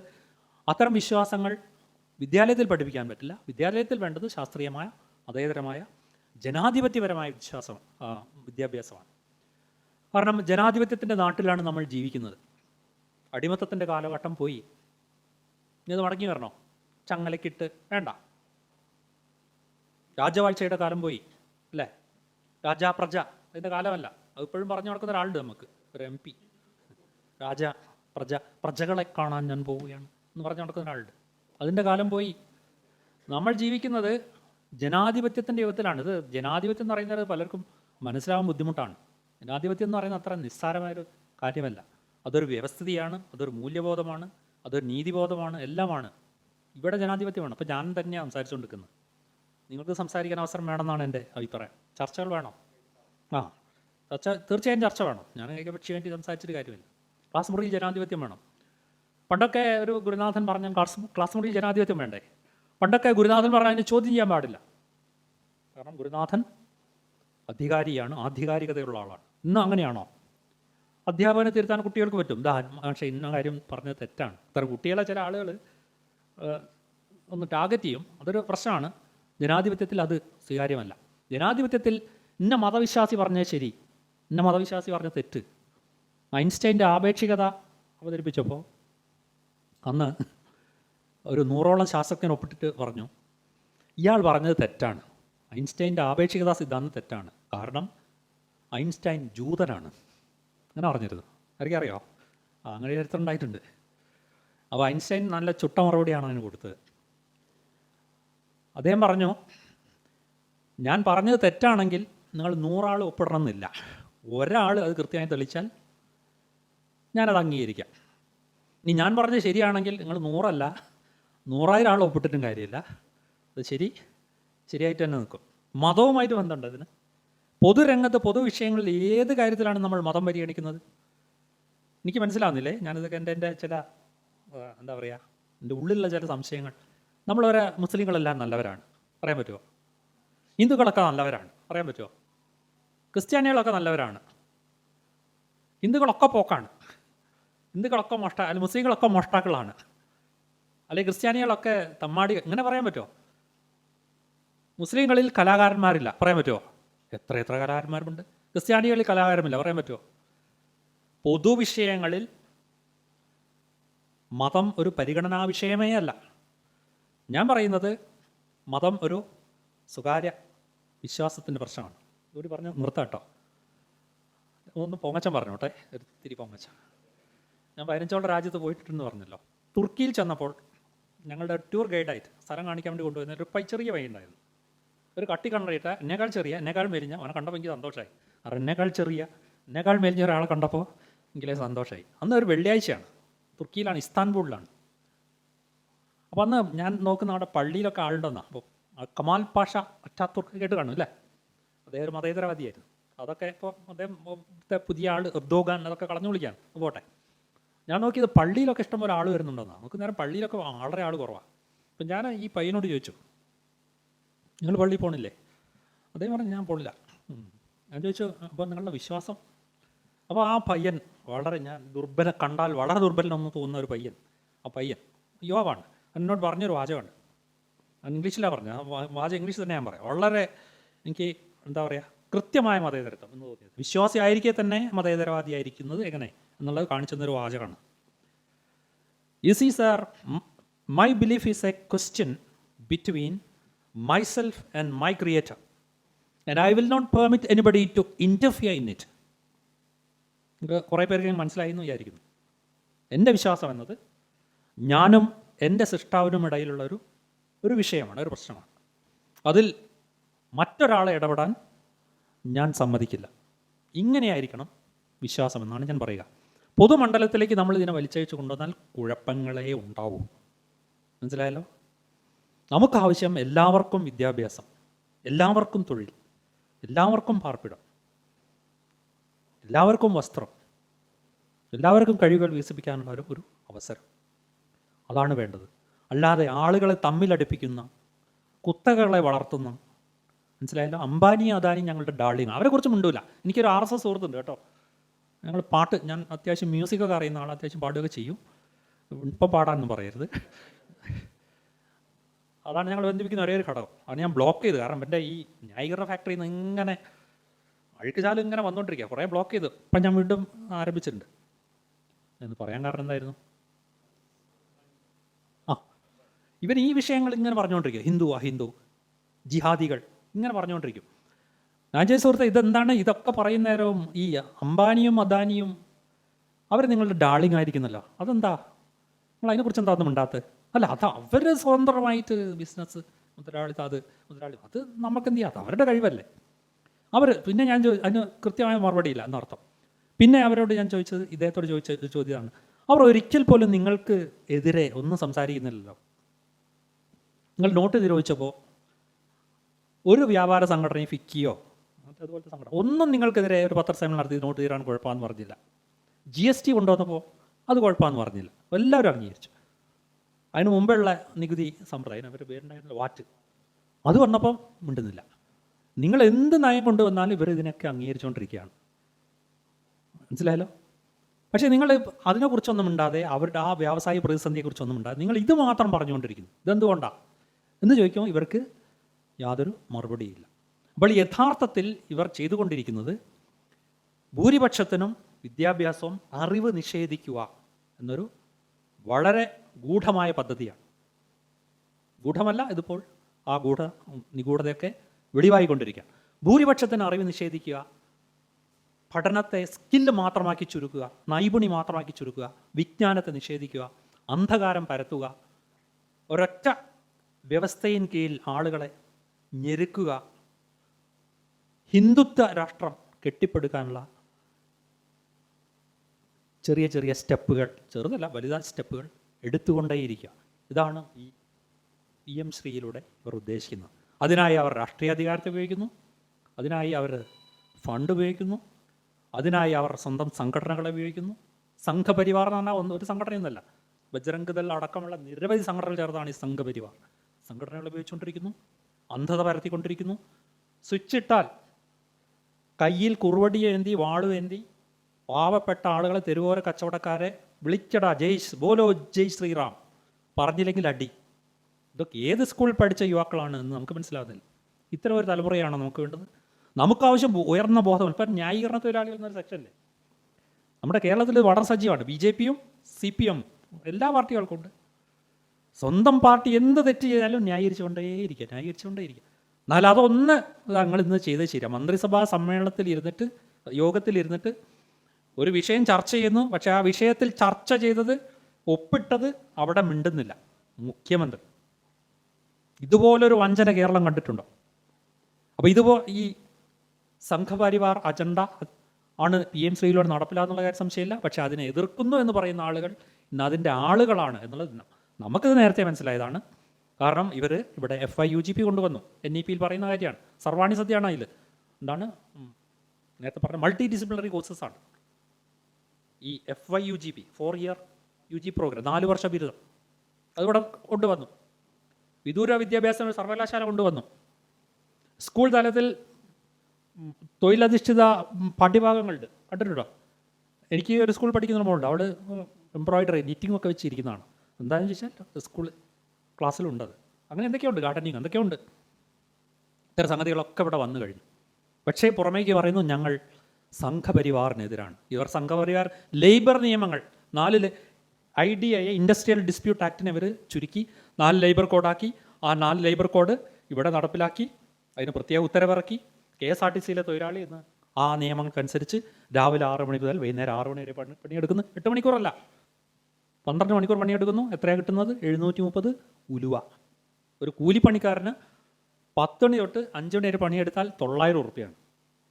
ആ സ്ഥാനത്താണ് കുറച്ചുകൂടി സ്കിൽ ആവശ്യമുള്ള ഡ്രൈവർക്ക് 700 ചില്ലാൻ രൂപ കൊടുക്കുന്നത്. ഒക്കെ ഇവിടെ നടപ്പിലായി കഴിഞ്ഞു. അപ്പം നമുക്കാവശ്യം ശാസ്ത്രീയവും, ഞാൻ നിർത്തുകയാണ്, ഇനി നീട്ടുന്നില്ല, ശാസ്ത്രീയവും മതേതരവും ജനാധിപത്യപരവുമായ വിദ്യാഭ്യാസമാണ്. ആ വിദ്യാഭ്യാസത്തിൻ്റെ കടക്കൽ കത്തിവെക്കുന്നതാണ് NEP.